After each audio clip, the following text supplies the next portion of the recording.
Yeah, who are you? Who are you and who am I? Welcome in. Hello, hello, hello, hello, hello, hello, hello. I'm back after a few weeks off. How are all of you today? I hope you're doing well. I'm doing pretty good today. How is it going? How's it going? How is it going? All right. So, we got a fun day today. Back to a little bit of business as usual. Since my birthday here, I'm gonna shit. Hi, Gobi. Hi, Yum Yam. So since my birthday, I haven't had a lot of normal streams today, so I'm gonna be doing a little bit of a normal stream, a little throwback to us actually discussing anime regularly here. Oh my God, hydrate! I will hydrate. I promise. I'll do that right now. Anyway, hi, hello. So, we love water, don't we, folks? Anyway. What I'll be doing today is we're going to be talking specifically about some anime that are coming out here. I did not know this was coming out in winter. We'll get to that later. Mainly, the main thing I want to talk about a little later. Oh, that's getting made to an anime. Oh my God, there's so much to go over. Oh my God, I'm going to bring this up for later. Okay. I'm in bed because work tomorrow, but hello. Did you see OP live action casting? I did. We're also going to talk about that. Don't worry. I'm really excited to have Corey on today. Corey's not here now. She will be on in a little bit, but we're going to be chatting about that definitely, and especially Lord of the Rings, because I know they would love to talk about Lord of the Rings. Right now, I'm just trying to pull up something here. Oh my God, there is a lot of...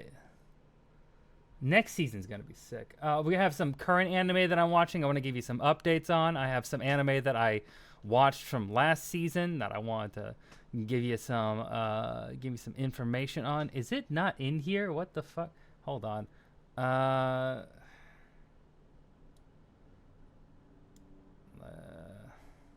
Later. Sorry, I'm just trying to find... Maybe because it doesn't have an official release date, it's not listed. I need you to move to Europe so you stream at 4 p.m. for me. Unfortunately, that's the last thing I would ever want to do. I'm sorry. I like a lot of things about European economic policies that help their workers and give them better social safety nets. I don't think I'd ever want to live in Europe because don't know, just don't find it that compelling. Also, big move. I don't know. Where do you live in Europe? France? Come on now. I need to move to India so you stream in the morning for me. Oh my God! If you knew Kobe, when I talked to you about the news in India, it's gotten so much worse. There's bad things happening in India right now. It is not a fun time. I know.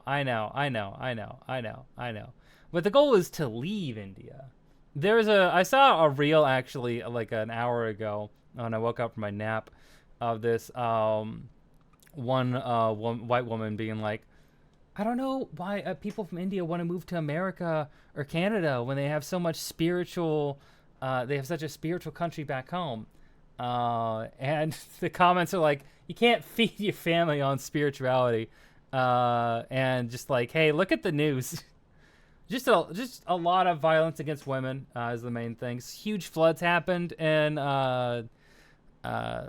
eastern India into Bangladesh. Bangladesh is actually accusing India of opening floodgates to flood part of Bangladesh. So yeah, bad stuff happening. Bad stuff. Anyway, is it not listed here? I guess I gotta manually search for it. But yeah, just news and stuff happening around the world.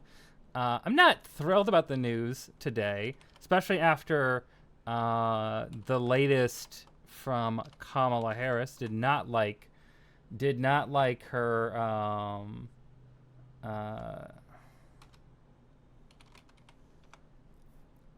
was not a big fan of her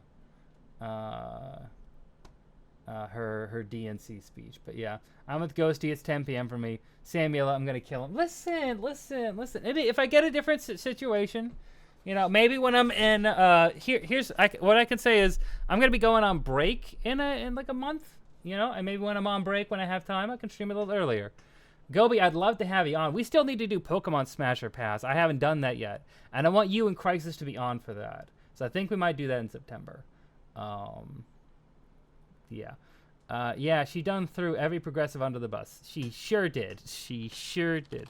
Part of me wants to believe that it's just the audience that she was at, because there were so many conservatives at the DNC for some reason, because they're just gearing for that and to like marketing themselves towards Republicans. And part of me wants to believe that's the case. Even if it is, though, I'm really mad about it. But yeah. Is there not a My Anime List listing for this? There it is.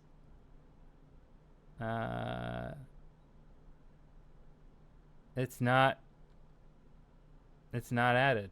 That's crazy. That's crazy. Okay.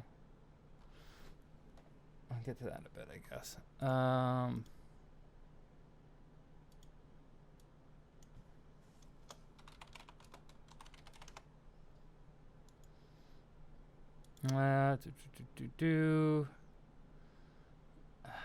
Okay, what's the Anime News Network? Probably might be the best. All right. Anyway, tons of conservatives in APAC. Yeah, tons of conservatives in APAC. Someone fuck a couch again? No, not yet. That was the other guy. JD Vance is still looking like a weirdo. And let me be clear, like I feel like the Democrats are still on track to win. You know, like I don't know. But I didn't like a lot of what happened there. There was a whole thing where they didn't let a Palestinian American politician speak. They didn't give them a speaking slot, and they had like a Zewa TV. Hello, hi, how are you? I'm doing well. I hope you're doing well. But they gave a speaking slot to like cops and sheriffs and border patrol. And not to any Palestinian Americans. And there was one with a vetted speech that didn't give her a speaking slot for 5 minutes. Anyway, I think we're boned. Nah, I don't think I'm not that pessimistic. I'm not that pessimistic yet. I'm upset. I'm not happy with it, but I'm not there yet. Anyway, so I don't know. I'm tired because it's 4 a.m. on my house. It's 4 a.m. Jesus. They let Hillary and Hochul speak on day one. Yeah, I mean, they're gonna let Hillary speak. Like, they can't not. If I watched Bill Clinton speak, and my God, age has not been kind to him. Which, good, fuck him. He's a piece of shit. Hochul, also just terrible speaker. I'm upset Jamie Lee Curtis isn't Kureha. I was rooting for her to be Kureha for a bit. She also had some yikes takes on Israel, so I was a bit, I don't speak very well English, but I come to English stream to talk with people. Wow, I'm glad you're here. Hochul has less charisma than Vance. Like, holy shit. Hochul sucks. They're not in that position because they're good. New York Democrats suck in general. Like, let's be real. State of New York Democrats are some of the worst Democrats. Like, the worst. Like, they're so inept. They're the reason that the Democrats don't have the House. You from New York? No, I'm from Washington State. I'm from the other side of the country, near Seattle. But I'm familiar with them. New York Democrats ran a lot on being like anti-crime, which is not a good topic for them. Yeah, we're talking about we're talking a little bit about the election right now. Just want to just giving some updates on, because yesterday was the Democratic National Convention where not Hillary. I mean, she kind of is acting like her, but Kamala Harris became the Democratic nominee officially. And her speech, she said things like having America be the most, the deadliest fighting force in the world, which I hate that. That's a Republican talking point. I am to the left of Kamala Harris. I think that there is a genocide going on in Gaza, and it's hard for me to want to vote for somebody who is going to support that. And if she has policies out where she actually demands for a ceasefire explicitly with actual actions against the government of Israel to stop them from being genocidal, then I would be more open. But that's not happening right now. You vote Emmanuel Macron. I'm from D.C. itself, and I can confirm the former governor, a New York raised, is exactly the reason why we have a Republican as our governor. Ugh. It's just so bad. Marco, Philippines. I think they left out the end. I think they meant Macron, right? You French? Macron? Yeah. Yeah. Yeah, but I don't know. It's not great. It's not great. I liked some of her, like, she didn't talk enough about her, like, economic policies. You're the second French chatter we have here. We also have another French chatter who's a regular. Welcome in. Hope you're doing well. But yeah, so, I don't know. It's just this, I would like to see more of her policies. I think she leans on actual economic policies. It'd be a lot better. I think she could have some really good proposals there that would excite a lot of voters, and she should avoid talking about NATO and the military, because American voters do not like our military spending. Like, this is a misconception. I think a lot of Americans have, especially on the left, and also like especially people outside of America. Americans do not like the fact that we spend so much money on bombs and not enough money on actual things for people in America. So, like, I think that if she pivoted away from talking about stuff like that and talked about things that would actually help people, then that'd be great. Also, Yellow Ring, why are you talking French? Yellow Ring's from the East Coast of the United States. Do you know French? I didn't know you know French. I do not know any French. I can speak very, very little Hindi and some Japanese, but not French. Let's see. Okay, we're gonna have a good time talking about we're gonna be talking about the new the Lord of the Rings trailer that's come out here pretty soon. Waiting for a friend to come in on that. It's gonna be a lot of fun, but a lot of mistakes on his message. That makes sense. They tried though. I have some friends who are French Canadian, and they speak. Izzy, one of the artists for my my merch line. Izzy, she's French Canadian. She actually went to a French high school, so it's like she'll speak French, and I'll be like, "Yeah, that's right. You do that." I don't know what you're saying. No, anyway, but yeah, I don't know. It's just, it wasn't a great speech. It wasn't great. Like, I like learning about her past when she talked about that. That was interesting. I liked mentions of her economic policy. I would like way more of that. I would like de-emphasizing the border. Like, don't talk, like,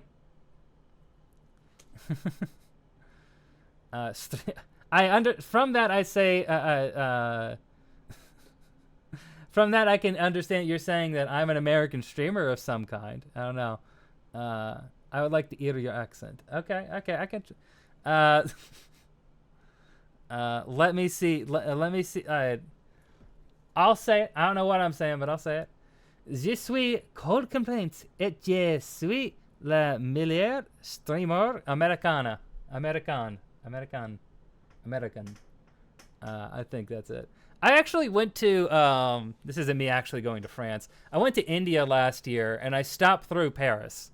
And that is my total interaction with France in the real world. I went through the airport. I went through the Charles de Gaulle airport. Yes, exact, but you use Espanol accent. I'm Cold Complaints, and I'm the best American streamer. Oh, I couldn't take that title. So many better streamers than me. More consistent streamers than me. Oh my gosh. No, but I don't know.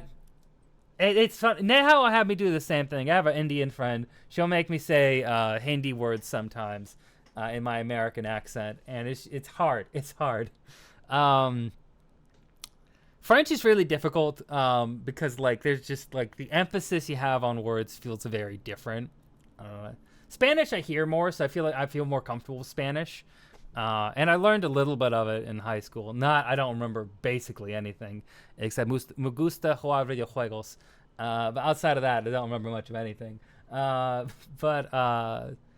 Hindi's hard. Hindi's hard. I learned in school. I've forgotten. You have had. Yeah. I speak nothing. You speak English, Ghosty. Chinese is hard. No, that's gonna be difficult.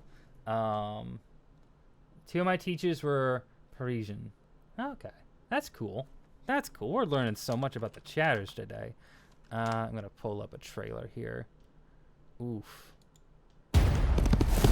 Ooh, that was loud. Okay, we're gonna. Okay, there we go. Barely.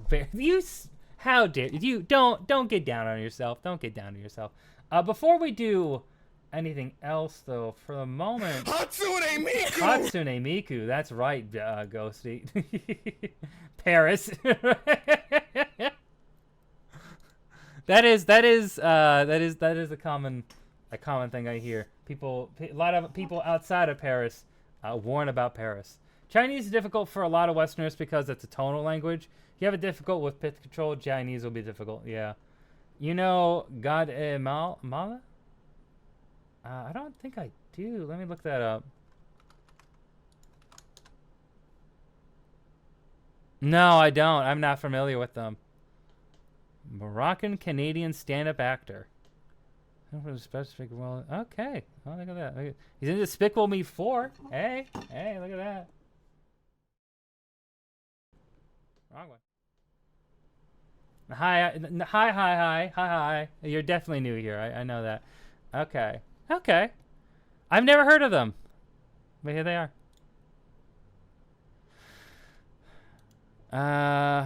They're in a lot of Despicable Me, huh? What were they in Despicable Me? I gotta look at this now. Hold on. There we go. I love that they added a dark mode. Twitch is doing mobile pop-up ads now. They're doing mobile pop-up ads? What? Ugh. He's very famous on New York City. This guy's very funny. Okay. Let's see. He's in Jacket Chill. That's crazy. French voice of Gru. Oh, okay. He's the dub voice. Okay, that makes sense. Okay. You had a Chase credit card ad cover your face. Oh my God. I don't want to be covered by Chase credit cards. I don't have a Chase credit card. How dare they? I do want to briefly touch on 2 things. One, I might be able to get Neha to watch Windbreaker because she saw a reel comparing the best boy in this show. Mia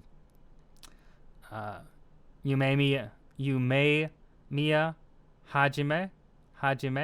Oh God. Hi, Corey. Hello. Sorry, I saw Windbreaker and I just jumped in. Neha saw a. I'm gonna share my screen with you. Neha saw a reel about the series and was like comparing comparing him the boss guy Hajime to Gojo. Yeah, and she's like, ooh, what's this? And I'm like, well, I like this series. You should watch it. I doubt she will do it, but maybe. I'm sorry for Twitch ads. You have to sketch on YouTube of him if you want to see a sketch after your stream right now. You can send it in the Discord if you join the Discord. But yeah, I need to finish watching Windbreaker. Darlo stopped doing anime nights. Anime nights are hard, especially when you get busy. Yeah, imagine having weekly anime nights. That literally couldn't be me. I couldn't. One thing before I want to get going, I wanted to say, Corey says that they love you. Also, Windbreaker bark. That's right, Key Slot. See, hi, bark. Actually, need to DM Ghosty. You should DM Ghosty. Anyway. Yeah. So I watched Go Go Loser Ranger, or I call it Ranger Reject. That's the name I learned it by. When I read the manga. Good anime. This is a real good. I'm surprised by how good this anime was. The only problem is that it's on Hulu in America, and I hate Hulu. But it's by Yostar Productions, who doesn't have a whole lot of anime that I'm super familiar with. But they did a stellar job on this. This is actually a really fun anime. I think it's a really great adaptation of the manga, and I recommend checking it out, especially if you like. It is kind of like a crossover between The Boys and Power Rangers. So if that sounds fun, you should definitely check it out. It's pretty good anime. But I watched that recently, so I'm removing that from this list. But yeah. Nice. Yeah. Anyway, could you ask your friend if they know about God Amala? Do you know about God Amala? God Amala? No, I'm sorry. They are a French actor who is French. Oh, tell me more. I know. You must. Well, you know my feelings on the French. Oh my God. Consider me titillated. I am who. We have a new French chatter here saying hi. I really appreciate you coming by. Hello. The rom-coms are surprisingly good normally. I don't watch them. The rom-coms this season, hi. What do I watch this season? Oh, yeah, I should talk about what I watched this season. I do want to give a brief little thing on that. I'm going to binge watch Oshinoko Season 2, so I have not watched any of that. I would like American Girls, said her IG. Wow. I have not watched Alia Sometimes Hides Your Feeling in Russian. I've heard a lot of people talk about this show. I just can't. I don't know. I haven't had the feelings for it yet. I'm not current on My Dear Friend Nokotan, but I am watching it. Nothing could get me to watch Days with My Stepsister. I'm behind on No Longer Allowed in Another World, but it's interesting. I don't know if I love it, but yeah. I'm joking. No, I'm not joking. No, they're jockeying. They're jockeying. Which honestly, we're down for some good jockeying. We're down for some good jockeying. Who doesn't love some good jockeying? Yeah, sports ball. Let's go.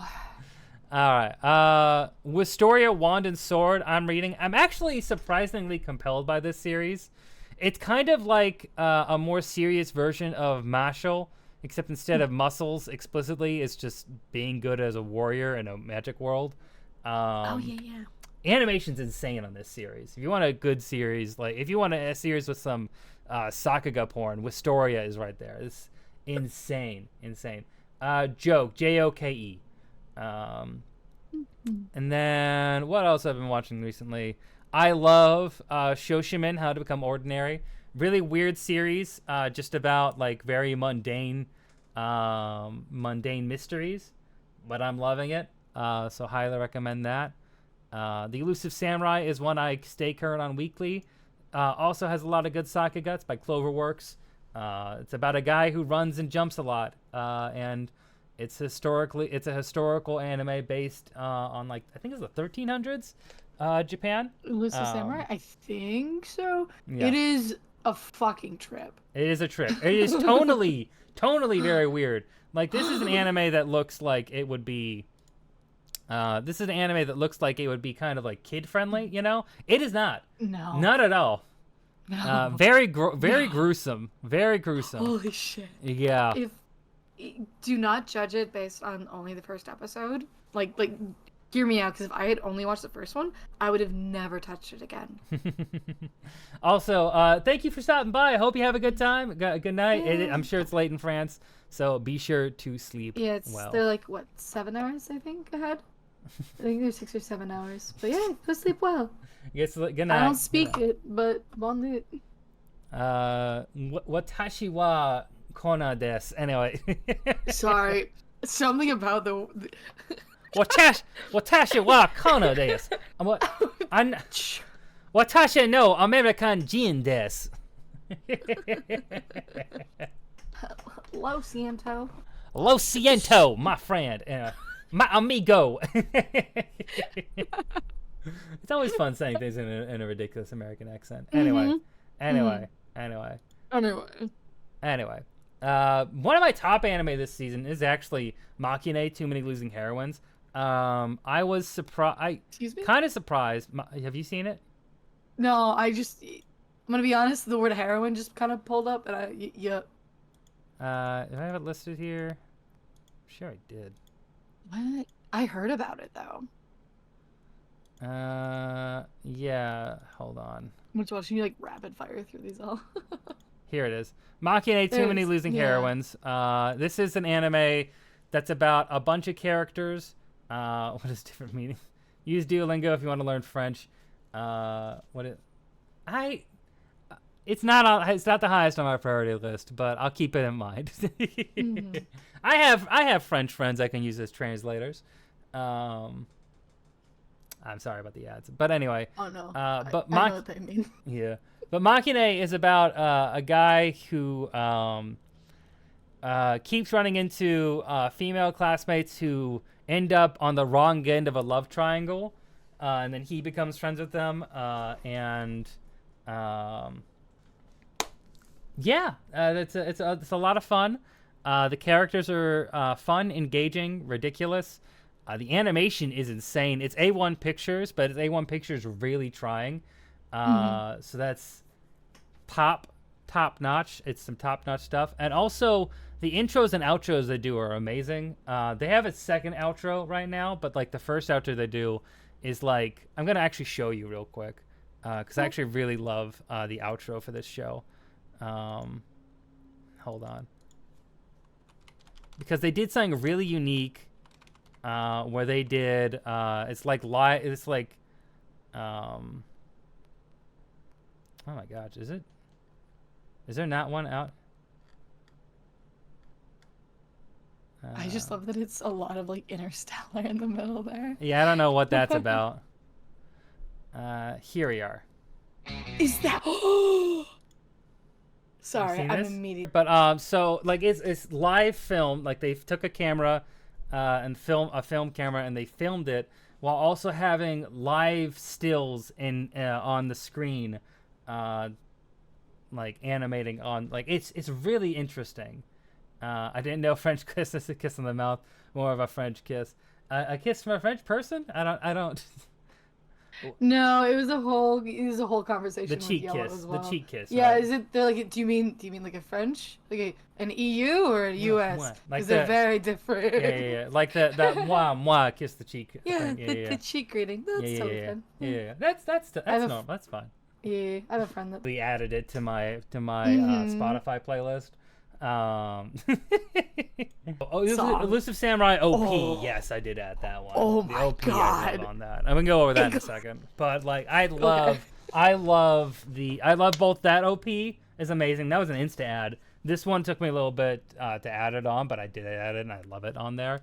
I love this ED. And have a good night. Have a good one. Hope we have a nice night. Hope to see you again later. But yeah, so this, I don't know, it's just a really interesting concept, and like I feel like one of the things I really love about this is it also feels like a more older, dingier side of Japan that you don't see as much. I feel like a lot of Japan, you see the slick stuff, the new stuff, Tokyo and all that. But I like being able to see all those kind of places that haven't really aged that much, you know, were like made in like the 70s and 80s that you can kind of tell, you know. Yeah, like the school in Machine. That shit, dude. The school in Machine, you can tell, is not a new school, and there's a lot of greenery too.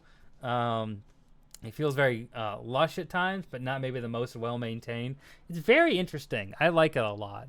I like these shows' aesthetic. Need it. Hey Smith, they just dropped an album recently, and it's full ska, and I have to send it to you actually. Yeah. Now that we're having this conversation. But yeah, this is love this outro. We'll go quickly Super watch good. the Elusive Samurai OP. It's a trip. really good AMVs because there's so many scenes of like running, jumping, moving around, especially when like the clean version of this comes out, because usually it comes out with like the Blu-rays. I feel like this is gonna be an anime that's gonna be great for some really nice high octane AMVs, because there is just so much like nice like quick movement, you know, and when you have characters that run, jump, flip, it makes for some really good compelling shots that you can work with, and Cloverworks kills it with that. And some of the fight scenes are insane. So just look at that little face. Look at him, he's so happy. He has nothing to be sad about. Did not see that happening the way it did. No spoilers for any of y'all out there. No spoilers. No spoilers. Don't eat shish kebabs while watching. Don't do that. Don't eat meat while watching. Ahead of you on that one. Yeah, that's why I only like whenever I make like, you know, dinner, I watch safe anime. I watch One Piece or something. Anime that's not gonna make me like feel weird, you know. I watch Haikyuu. Like, I cannot eat spaghetti while watching Attack on Titan. You know what I mean? No spoilers. No spoilers. I like eating chili while watching Berserk. Hard mode. Yeah, you just had the villain on as a DJ in the empty fields. What about spaghetti a l'assassinate while watching Bacchanal? I need to watch Bacchanal. I really need to watch it. I watched like part of episode 1 like over a decade ago, but I haven't. Right. I haven't. I didn't. The person I was watching it with, my ex, she wasn't feeling it, so we didn't watch it. But I want to. I want to. Dude, that was me. And do you remember God, it was an anime from probably about near a decade ago, where the hero became the servant of the demon lord, but the demon lord was an adorable girl. Hero became a. No, I don't remember that. I don't know. I don't know off the top of my head. Do you remember what the name was at all? I'm looking it up now. Okay. Something with the humor just was very dated in a very good way. No, I get what you mean. I feel that. I think you're right. I don't know. It's interesting. It's very interesting. Yeah. Maoyu, arch enemy and hero is the anime. Maoyu. How do you spell that? Maoyu. But yeah, I was really vibing with that one, but my partner at the time was absolutely Maoyu, arch enemy and hero? Yeah, that's it. Okay. Yeah. My partner was not vibing, and I need to go back. I liked it a lot. Am I on safe search? It should be fine. Oh. It's fine. Oh, that doesn't look great. It's fine. No, it's fine. It's okay, I think. Oh, she sure is a demon lord. That's a demon lord looking face. Yeah, you can tell me. Oh, she's a body pillow. Of the hero. It's fine. Oh God. Oh God. Oh, look at that. He's evil. Look at him. Look at him. Okay. She really does have that body pillow. She really do. Never finished it. Don't know how it ends. I just like the beginning. Okay. Well, I'm gonna leave this up. Maybe I'll watch it. I need more like quick anime to watch sometimes. Okay. But getting back to what we were doing here, we have two things to talk about together. One is the Lord of the Rings. We'll get to that first. Yeah. The second is I want to talk to you about One Piece live action as well. Because we got updates, and you know we're gonna be talking about that. Yay! Now it says, "Oh my God," about something. What's going on there? Anyway, yes. Maybe so getting call. I wish. She is traveling right now with her friend, who's going to go do an exam. So hopefully. She's dying. She's dying at something. Oh, she's dead. Oh my God. Ripped in peace, Neha. No. Can't believe Neha has other friends. That's crazy. I know. It's like, how could she? Anyway. How could she really? How could she get out of the house and do things with her life? Yeah. Jesus.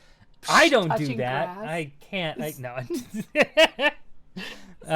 Okay. Now let's watch the new Legend of Zelda, the new Lord of the Rings War of the Rohirrim trailer. This is an official trailer for a Lord of the Rings anime that's coming out. That I'm very. I heard this was happening, and I was very like confused originally, like when I heard the press release about it. But seeing the trailer, well, let's just watch. Okay, let's go. Love Peter Jackson. This is also after me watching the entire extended editions.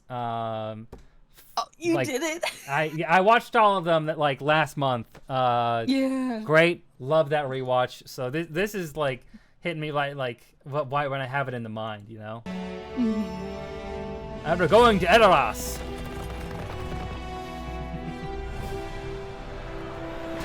So one thing I want to point out: this part of the trailer feels so retro.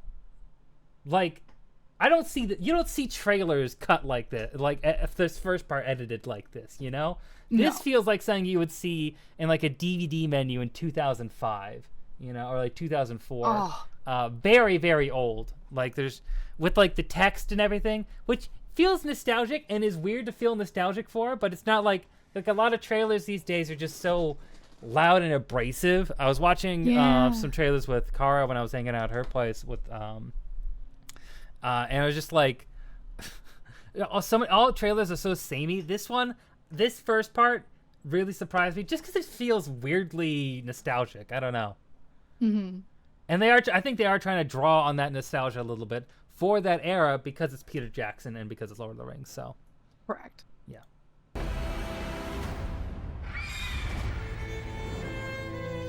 Dude, this is so good. And like the fact that I'm very excited. Knows the tale of the War of the Ring, but 200 years before that. And if I remember correctly, that's actually Miranda Otto there, who plays Éowyn in the originals, who is the woman from Rohan, which is where this story is placed. Yeah. You can see her in this. She's also one of the aunts in Sabrina, and she does. Oh, Miranda is such a babe. Yeah, she is in there as she does a voice in here. There we go. I got a full cast list here. We'll go over that in a little bit, but yeah, we love a little Éowyn coming back. I will say the one thing that's really impressive about them doing this is they're animating horses. Really famously difficult to animate horses. True. Yeah. Jackson producing instead of directing in his first major product since the Hobbit movies. I mean, he should be producing. He is not a animation director. True. And not that Brad Bird's great at doing both, but not everyone is, especially like anime, you know. There's a lot of really good directors you can get. Yeah, well, and Kenji Kamiyama has he's been working since Akira. I think he did animations of some form in Akira, but he's done a lot of adaptations. More notably, he's done Ultraman stuff. He's done Ghost in the Shell. He's done Blade Runner. There's a Rick and Morty. God, I'm like, there's a Western animations he's worked with too. Rick and Morty, he's done a lot of this bridging of the gap. Yeah. Well, and we'll get to that. Oh, sorry. You're good. You're good. You're so good. excited. You're good. Don't worry. Don't worry. Which means it's his first time in AGC's not done an indie or a documentary. Jackson does well when he does big budget stuff. I know he doesn't want to do that all the time, and I know the Hobbit movies are a bad experience for him, but he kills it with big budget movies. Let's be real. I wish we could see more of him doing that. I for all the problems I have with the 2005 or 6 King Kong, still a memorable, really memorable movie. Yes.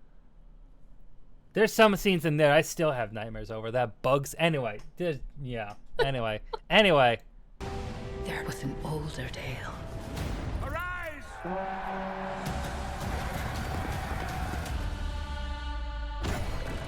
We come with an offer to strengthen Rohan. Hera, daughter of Helm, I, Wolf, seek your hand in marriage. Our fathers speak as if I were not even in the room. I do not want to marry you. You do not seek another. So I haven't looked into the plot here. From what I understand, this is they mentioned wars. They mentioned past wars in Rohan in the movies. And I'm assuming this other clan is the Wild Men that are in the films. Is that right? That's well, okay, so to be fair, there's a lot of different clans of wild men, but specifically, when you see Sauron speaking with the wildlings, it is specifically the Dunlings? I have to look this up. I probably should have notes in front of me before I'm talking on my the Dunlings. But yeah, it's that clan because he actually directly references this kind of like strife that the two clans have had together. Right. Yeah. So no, they are, and they're referred to as like the men of like darkness. So that's like they're like never allowed to like come to the light. Like they're just marked by nothing but darkness. Whereas Right. the Rohirrim are men of twilight, which means they have a chance to be good. But that's deep lore. Yeah. Because that's one thing I remember in my noticing my rewatch.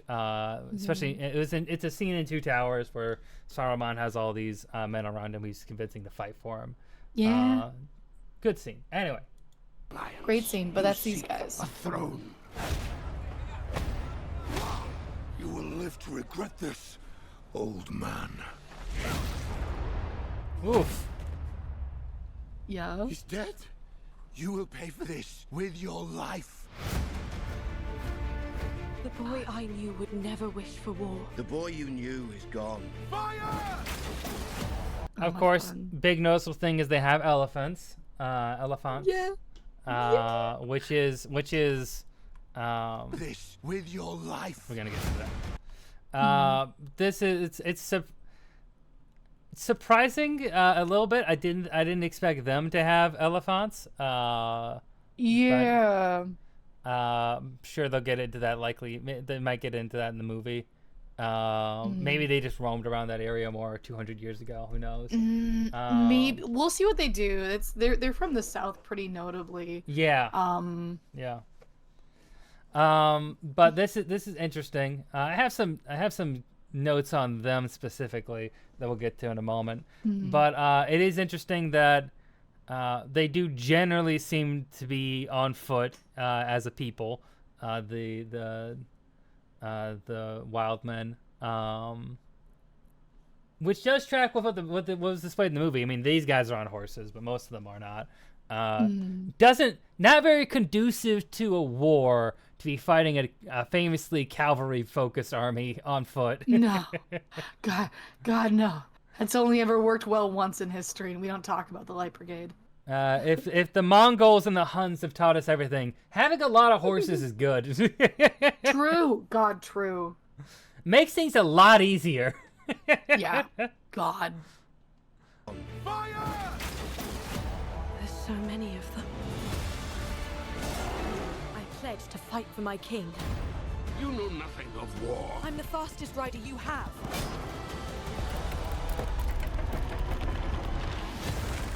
People need hope, Hera. Something to believe in. My pride. My joy.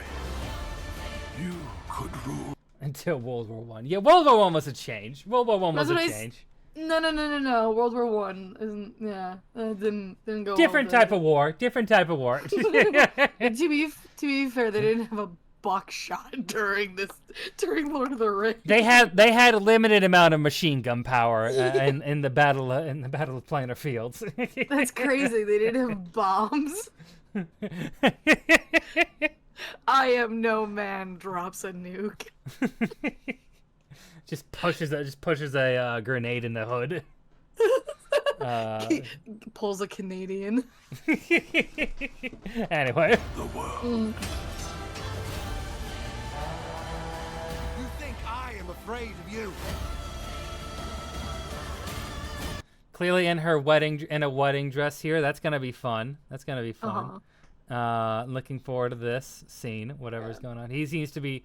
The one thing you could say is they may be showing a lot here, because he's obviously wearing the crown of Rohan. But I don't think it matters all that much, to be honest. Damn, Corey, that was dark. Wow. I'm sorry. You should be.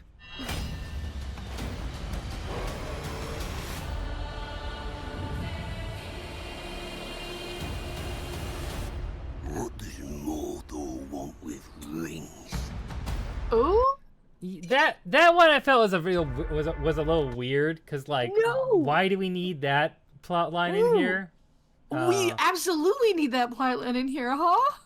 I don't know, like because like there's nothing that's gonna happen with it. It's 200 years before the events of Lord of the Rings. Like they can't find the ring, you know. No, but the Like- fact that, but the knowledge of knowing that it's been happening and some people have been looking for it for that fucking long. That's not necessarily true because like we know that. I guess I should rephrase it. I don't think it's a weird thing to have in the movie. It's a weird thing to put in the trailer. That's just sensationalism then, at that point. Because It's like cheap marketing. they're not gonna have that's not gonna be a main storyline. No. Likely, almost certainly not. You know. No. I understand what you're saying. Fair enough. Remember, the Geneva Successions were partly written and directed as a direct result of Canada. I did not know that. No, that's 100% true. People are like, it's the Americans, and it's just like, no, it was Canada. Everyone thinks it's us. It's not. It never was. We're not we're not as bad as everyone says we are. Not great, but still. No, it's because no one can tell the difference between an American and a Canadian accent. You've met people from Alberta. You know this, Connor. You just have to have them say bag. It's really clear after that. No, because I say bag too. Well, it's more like if that happens, it's more likely a Canadian. You know. You know? Don't you know me? Don't you know? Anyway. Don't you know? Don't you know? In Anyway. my own tongue. I know. The one thing I'm gonna say is I felt was a little weird. Is this like the elephants? They move really stiffly, which I don't think will be a problem in the actual movie. But like watching the scenes with them, with the two scenes that shows of an elephant chasing Hera, the main character, they just look a little derpy, you know. Yeah. Especially here. There's a little, right here. Get the eagles right there. Then the Watcher of the River comes and destroys them. Yeah. Yeah, classic little Watcher guy. What's your opinion on poutine? It's all right. Fuck, kill them, Canadian. It's so unfair. Poutine slaps. Oh God! But we're gonna go into the actual director now. So the cast list here, mostly written and produced by Western writers. So not surprised that this wasn't on my anime list. My anime list is really strict. Doesn't put stuff like this on there. So I think it's not going to be considered an anime by them, at least. But they are known for a wide range of projects. We're going to focus on what they were a director for. They did an episode of Star Wars Visions, which is pretty good. They did Blade Runner, Black Lotus, Ghost in the Shell series, Ultraman, Napping Princess, which I never saw. The main thing I know them from is Eden of the East, which is fabulous. I love Eden of the East. Eden of the East is a classic mid 2000s anime, 2009, whatever, it's 2009 anyway. But it is weird show, but very cinematic. Even as a seasonal TV show, it is very cinematic, and that speaks to his ability as a director. So no matter what material he works in, as a director, I am always interested to see what he's doing, because he's talented. Yeah, definitely did not have to go that hard. No. In terms of the cast list itself, I'm not super familiar. Luke Pasquiano, who's Wolf. He is D'Artagnan in The Musketeers.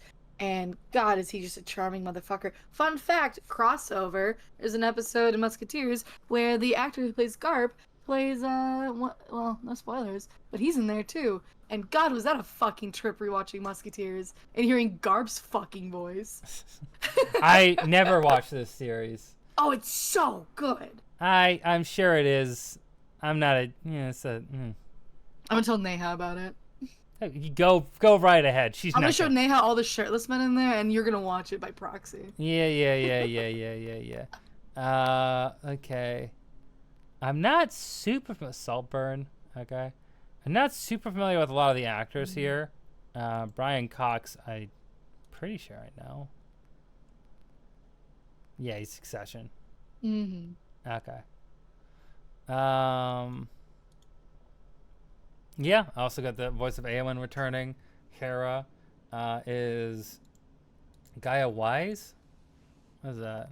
I did not recognize her. She hasn't really done much. No, she hasn't. But- This, I think, is her first major thing. I'm kind of into it, I'm not gonna lie. Yeah. I mean, that was one of the strengths of Lord of the Rings, was having a lot of people who weren't that known. Brian Cox is obviously well known for Succession, but most of the other ones are not very big name actors, which I think is better. You know, I think it's better when you don't cast for that and you cast people who are more just good in the role. Because that's one of the problems I actually have with Invincible. Invincible is one of those series that is very much cast off of who you recognize. You know, who a Hollywood name you would recognize, would be like, oh, I know them from that show. They were in Brooklyn Nine-Nine or something like that. I don't know. This feels more like they're aiming for people who fit the role, and voice line sounded fine. They did have a actual release date on here. Crimbus. It's It is Crimbus. Oh, beginning. Okay, here it is. Nationwide, December 13th. Fair enough. So 2 weeks before Crimbus. Yeah, right before. What's your opinion on... Okay, yeah. Don't you like how Japan's finally working with Hollywood to animate Western productions? It's reminiscent of a whole era of Halo Legends, Animatrix, and more. I mean, this isn't something that didn't happen before. It doesn't happen that frequently, but there's always been efforts to include anime in Hollywood productions for a long time. Is cool to have such a big title, though. Yeah, it being a big title and it being in theaters is the huge thing. I know. This being because part of me, when I heard about this, I thought it would just be on HBO Max, just be on Max, be a Max original, and that's cool. This is gonna be in theaters, and I am going to see this in theaters. Agreed. This is gonna be huge. This is gonna be great.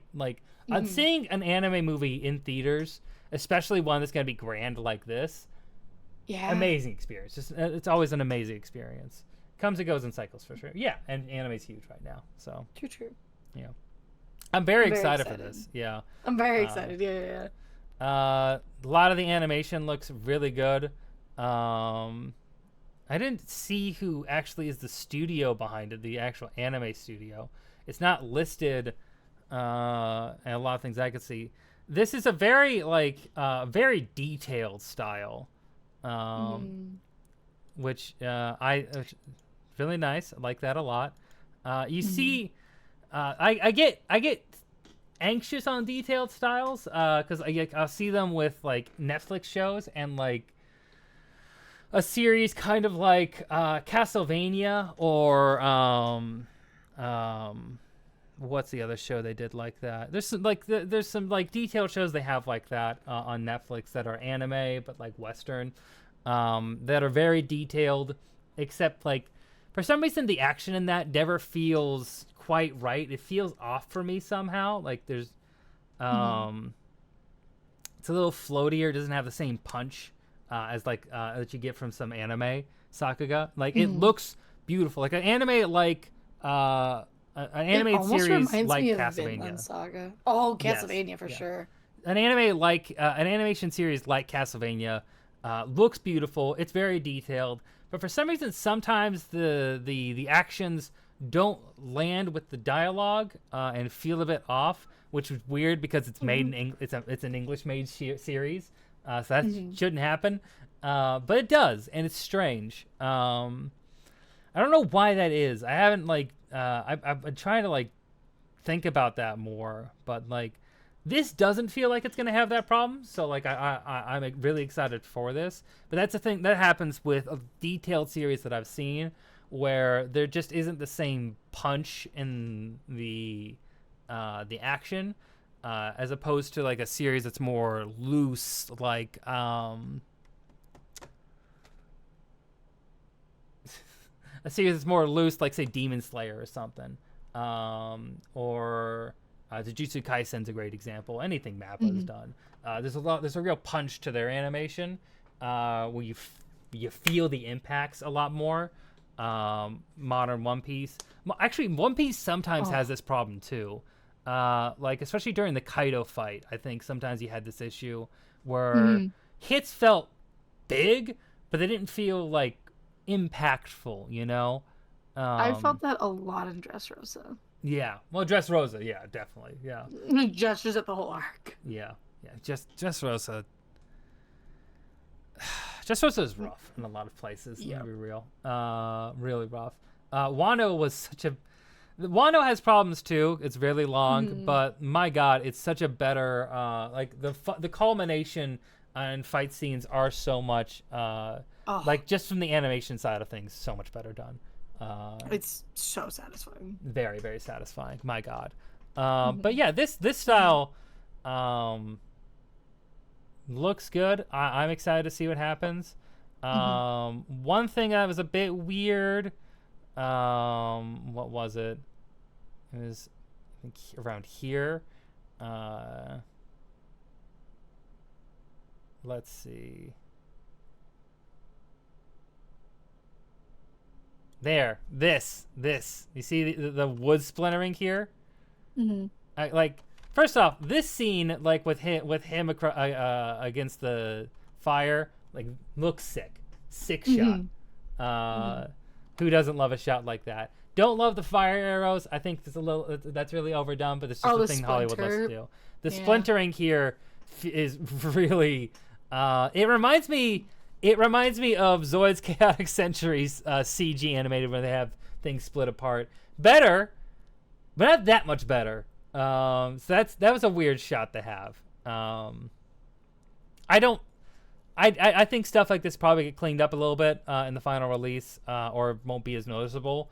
But when you have more limited animation in the trailer, a limited amount of animation that you see in the trailer, that's one thing that will stick out, especially because everything else looks so sick. Zoid's his name you haven't heard. You're gonna hear it a lot more. I'm writing that video. Yeah. I'll be ready, kids. I'm writing that video. You'll see it soon.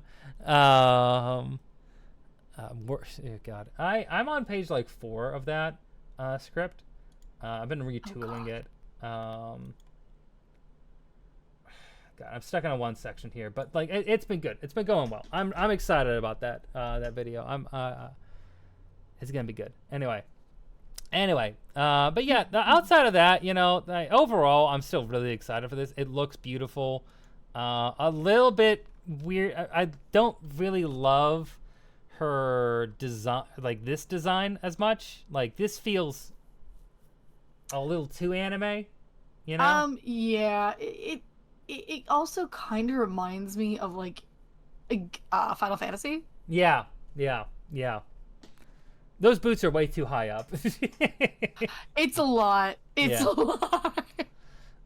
Which feels very strange for a series, especially because this is styling itself off of the Peter Jackson style, right? Off of his language that he had in his films. Yeah, it's not. It's not accurate in any capacity. Like if you looked at like what Eowyn wore in Return of the King, you would expect something more like that, where she's just wearing normal armor, Yeah. And like you see her in more traditional clothes at other points in the show, or like the little bit here. So it's See, and I love that I love how like effeminately they dressed Eowyn. Yeah.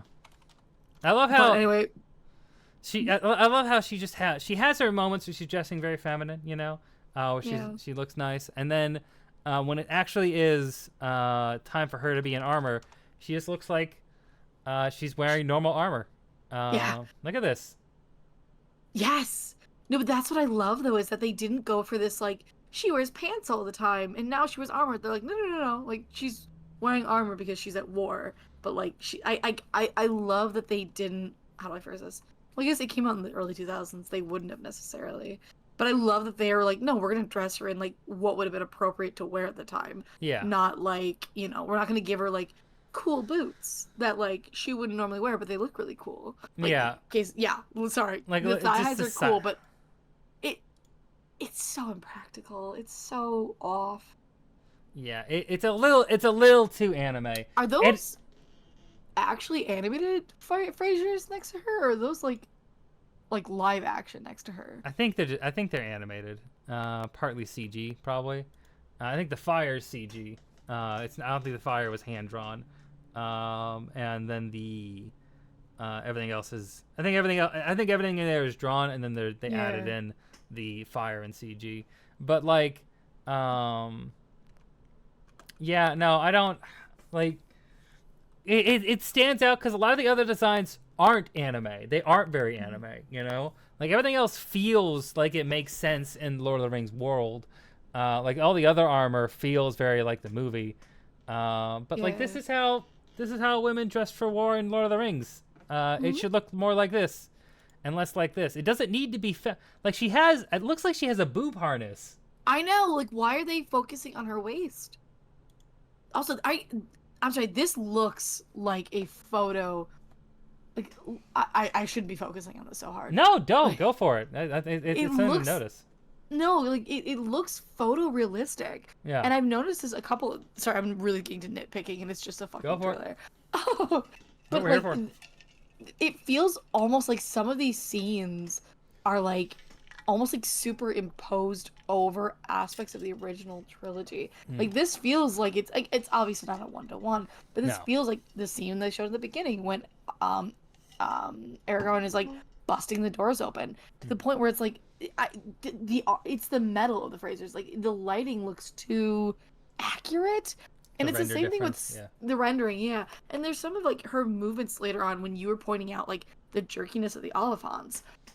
Like, if you look at her at the same time, like, it almost has like a motion capture effect to it too. So I'm really curious to see. I can't wait for the behind the scenes for this film. The behind the scenes will be interesting. Yeah. Right, it's not even out yet, and I want the behind the scenes. I want to like dig through the guts of how they made this, because it's like they've got to be using some form of like live action references, and I can see them doing it as like a point of like, no, it's a cool thing we did this, because it's like they were able to literally bring the world we knew into anime. But I also am seeing, as like you said with the Oliphants, how it's like it doesn't, I don't know, man, some of this isn't translating as well animation wise. Yeah. I'm nitpicking horrifically. I'm still gonna enjoy this. It is a trailer. It is a trailer, and it's you know, there's still months. It's anime, so like there's always chances that there is it's work in progress stuff.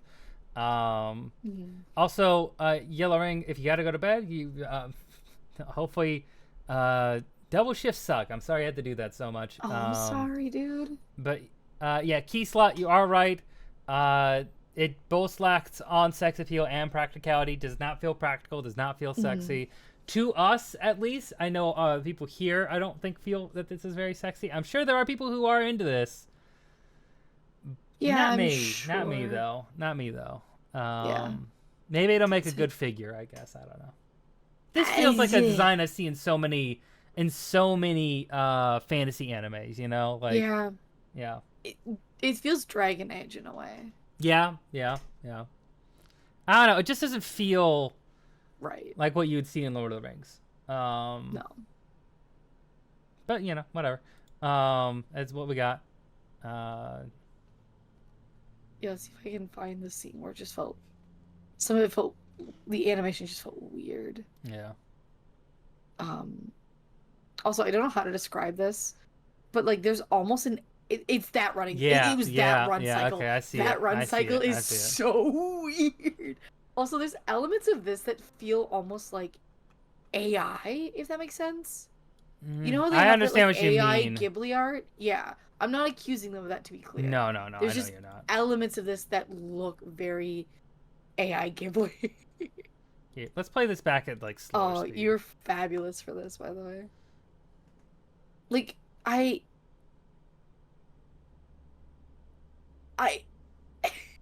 sorry. I No. shouldn't laugh. It's a bit goofy. It's because they decided to take a part of the run cycle where she almost trips. Yeah. Probably. Probably. I would. Like said, I don't doubt that this is manually drawn. I mean, you saw some. Frieren had some insane animation like this. That was all drawn. You know. You can see the roughs for that. So good. Anyway, but I don't know. It does. Some animation, just when you take it out of its context, can look a little strange, especially with anime, because like anime can't have such a fluidity between your key animators a little bit that there can be a little bit of a out of context looks like a struggle. Yeah, exactly. Yeah, out of context, some animation just doesn't translate as well. So I'm not super worried, from this, but it is a thing I'm going to be looking for that I think could potentially be a problem. I don't. It's way too early to tell. I think more important is going to be if the story lands, which I hope it does. I'm pretty confident in the animation itself, though. Yeah. Like I said, I am incredibly nitpicking. No, you should be. You should be nitpicking. You should be. There's no reason not to be. Let's see. Does it note who the animation was done by? Hold on. Yes, we do know the animation team, or the company that did the animation. It is, I had it up. Sola. It's Sola Entertainment. Sola? Mm-hmm. Let's see. Okay. Is that SOLA? SOLA. Yep. Yep, they specialize in CGI. Oh. Which is why they're going to use a lot of it. Oh, they did the Ninja Kamui thing. And they're a producer in God of High School. Okay. They're a producer. Did they do animation on this one, or are they producing it? I thought they did animation. I thought it was them and Warner. I doubt it's all manually drawn. Perhaps manually keyframes are. Yeah, I don't think it is, but stream died on me for a minute. Well, ready for bed. Hopefully you're fine. Luke passed. Whom plays what? How far behind are you? You're in the other room. Did you not hear me yell? This motherfucker is not even paying attention. Oh yeah, this is the one we talked about. The guy we talked about earlier, right? Mm-hmm. Yeah. Yeah. Luke is in this. Yeah, motherfucker. Let's see. It's very exciting. All right. Are you looking at who's doing like the actual animation of it? Yeah, I'm trying to see if I can find out here. Anime Studio. Warner Brothers. Is it just Warner Brothers Animation? So it looks like Richard Taylor, who was part of what Solar Entertainment provided the traditional 2D animation. Okay. According to this, development has been was being fast-tracked by June 2021 when the film was announced to prevent the studios from losing the adaptation rights for Tolkien novels. Oh, okay, that's not. Oh. Well. No, I mean, that's fine. Whatever, I'm sure it'll be fine. Kamiyama was involved by then, as were producers Philippa Boyens, who co-wrote the original Lord of the Rings trilogy, and writers Adidas and Matthews Gittins, and wrote the script. This details appendices, based on details from the appendices, of course. Everyone used the appendices. History of the Rohan's rulers. They choose to focus the film on Helm's unnamed daughter, who they named Hera for the film, provided the traditional 2D animation, taking visual inspiration from Jackson's films. The cast was revealed 2022, including Otto, reprising a role for Eowyn from the film trilogy. So basically what it says is, I mean, it seems like it was done by Sola, which is interesting. Also Yeah, it also I should note that they Kamiyama specifically did not want to rotoscope. So it looks like where is it? Yeah, it looks like this is kind of interesting. So the actors performed so they used motion capture, which is translated into 3D with Unreal Engine, and then the 3D environment was used to like kind of like figure out like how they wanted to do the 2D. So they did the 2D over the 3D, which was for motion capture, which that feels very That's that feels strange. very involved. That But feels that very kind of strange. but that also explains why some of the motions seem a little not bad, but like they seem Different. very specific. This is Yeah, different. like Very very different. unique, and Yeah. that makes sense. Also, is probably why. Yeah, one of the biggest challenges was the horses. So it definitely feels like that's probably why. Yeah, They I mean, did it was I for mentioned that at the beginning. I horses. mentioned that at the beginning. It's, You the were anime's gonna right. have a lot of horses, so that's always gonna be a struggle. In my defense, you're watching the Demon Slayer movie in dub for the first time. Did you see it in sub yet? Is this your first time watching the movie in general? Wait, which? Which Demon Slayer movie are you watching? Yeah, wait, which? You're not watching are Mugen you- Train, are you? Well, we've watched Mugen Train dubbed Okay. first. Okay. Or subbed first. We watched Okay, it subbed first. okay. If you're just watching the dub version, that's fine. My attention is more divided than the Subway Surfer ASMR split screens. Oh God. Okay. Well, okay. All right. I feel like this should be pretty good. I'm gonna see it in theaters. I'm excited for Absolutely. it, but I definitely want to study what they did with the animation. I can't wait to frame by frame this shit. Oh yeah. All right, it's gonna be interesting. Mhm. Also, next thing I wanted to go to was One Piece live action. 'Cause we got a lot of news on One Piece live action. Let's open up this IGN article. All right. So a lot of so there's been two things that have been happening. One, a lot of information on the new season. I'm hoping for another chance to watch Deadpool 3. I'm gonna wait till that comes out on Disney Plus or whatever. I don't want to go to theaters for that. We were watching the Entertainment District. I've seen it 3 times in subs. It's the first time in dub. Okay. Fair enough. Anyway, so we get a lot of news and updates on season 2 of One Piece. A lot of the actors are being announced right now. So we're gonna get into that. Hopefully, there's one with a little bit more of a cast list here. Or just do I need to open up? I'm not signed into my Twitter on this. I don't want to sign into my Twitter on this. Here, I'll do it for you, man. Let me just go to the. If you have the page for the One Piece live action page, you just send me that link. Anyway, no one wants to sign it. It's whatever. Yeah, it sucks. Anyway, there's two things that have been happening. One, they've been announcing some actors. They've officially cast King Nefertiti and Miss Wednesday. Who is this mysterious character? Anyway, Who is Miss Wednesday? who are they? Anyway, they cast Charitra Chandran. As, You know better than me, man. Yeah, I know. It's Tamil, so I'm not as good with Tamil names. South India, very different language than North India. Like, they're totally unconnected in a lot of ways. True, but It's you're very strange. closer than I will ever be. Yes, but anyway, so she has been cast as Princess Vivi, or Miss Wednesday. I know her from her role in Bridgerton season 2, as one of the main love interests in that, where she was excellent, a very good actress. Excited for her to get this role. They also announced the King Nefertiti.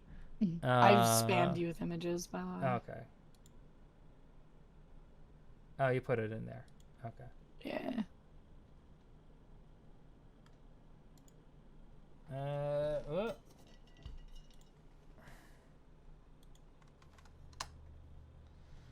All right, we got just a general cast list here, and then we're gonna just pull up some more pages.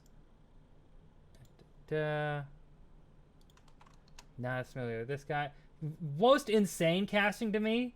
I'm gonna be real. Did not expect they would get Katie Siegel, of all people, for Kureha. Though I think it's a good cast. That's a really good casting. I get people wanting Jamie Lee Curtis, and I like Jamie Lee Curtis as an actress. I think there would have been a lot of struggle with the One Piece community because she did tweet a lot of pro-Israel stuff after October 7th, which is not a great look at all, and they never really apologized for it.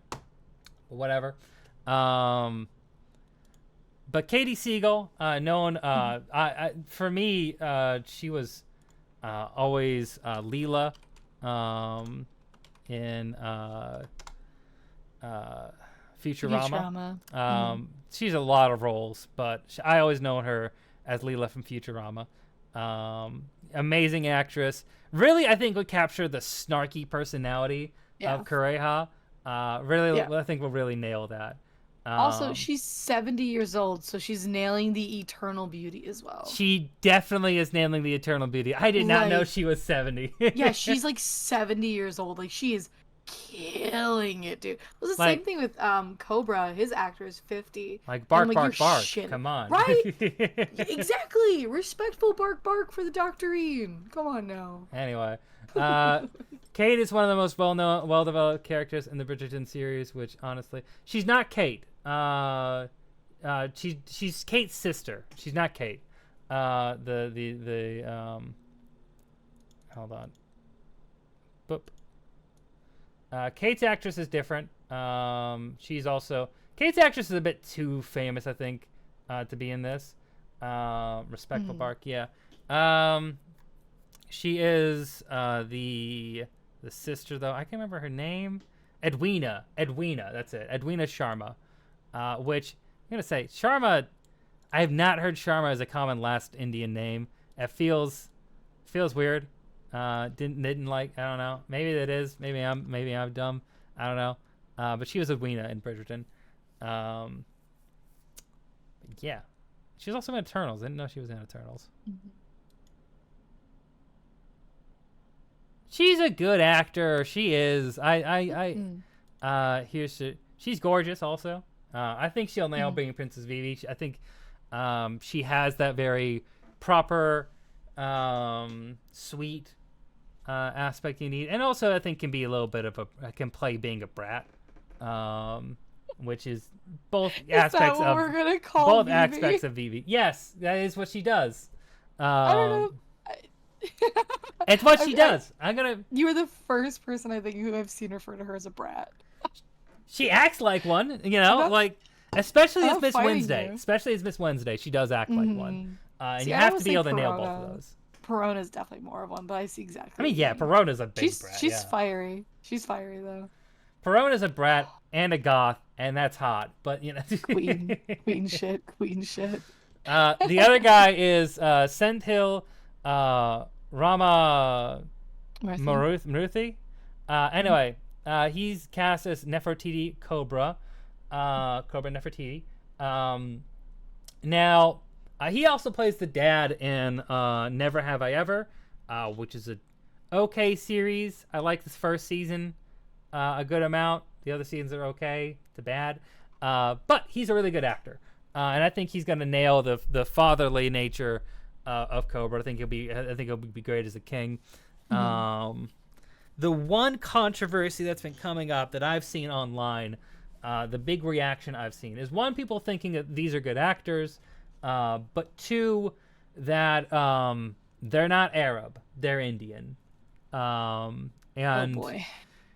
Alabasta is based on Egypt, ancient Egypt especially, and partially the culture of the Middle East, and partially India, right? Yeah, I was going to say, like, when do we tell them? Yeah. Connor, when do we tell them? Yeah, so this has been...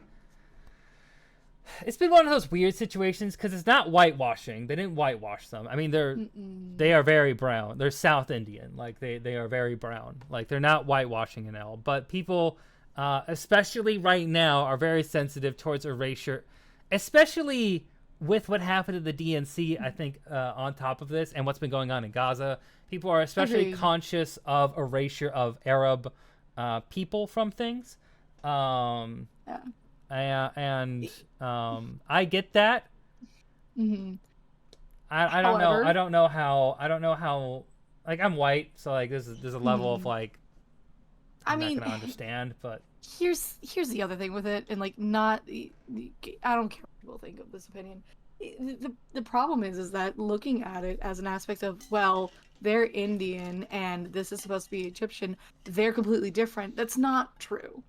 Historically, like the Achaemenid or Persian Empire, like that spread from Egypt into like Uzbekistan. Like there's a lot of, especially during a lot of the tumultuous time during early Indian history, a lot of people who are ethnically Indian did move into the Middle East. There is a lot of like, especially early on, like there's a lot of mixture. There's a lot of similarities, even if you look at the foods specifically of like North India, like compared to like some like elements of like Yemen and things like that. There are a lot of ethnic comparisons between these areas. So it's not completely. Did they get Rami Malek as, Nefertiti Cobra? No, they didn't get the Egyptian guy. However, to sit there and say that, well, clearly it's preposterous to have an Indian person be, someone who might be, like Arabic or Egyptian is ridiculous. I think that's too far. I think that's coming at it with too much of a modern Western opinion, frankly. yeah, But, not to be like that big of a dick, but it's like even during times of like Greece, like Macedonia, like with Alexander the Great, like these are a long time ago, but it's like those areas of the world are not so far separated as people think. So it's like I think people are splitting hairs a bit too much. Yeah, a lot of it is a very online discussion. It's very, very online. Yes. So like there is that. Like, I think in the grand scheme of things, I don't think a lot of people will care. I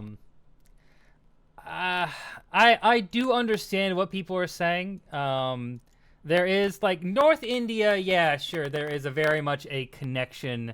Like, if we're talking about Aladdin, right? Like, Aladdin's a great example. This is actually kind of like not even like specifically a One Piece problem. This has been happening a lot.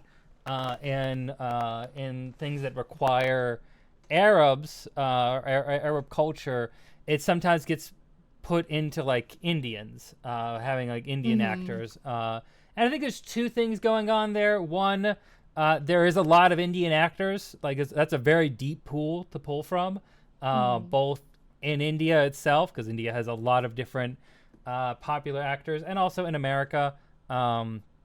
Is and like in England too. There's a very wide talent pool. Thank you for gifting a sub to Yellow Ring, Corey. Listen, man, they keep missing out on our conversations, and I don't think that's fair. Yeah. The other part is that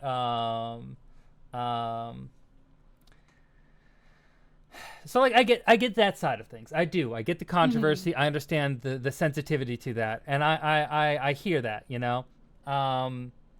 The other thing we're going to say, though, is that ultimately Oda has approval on this stuff.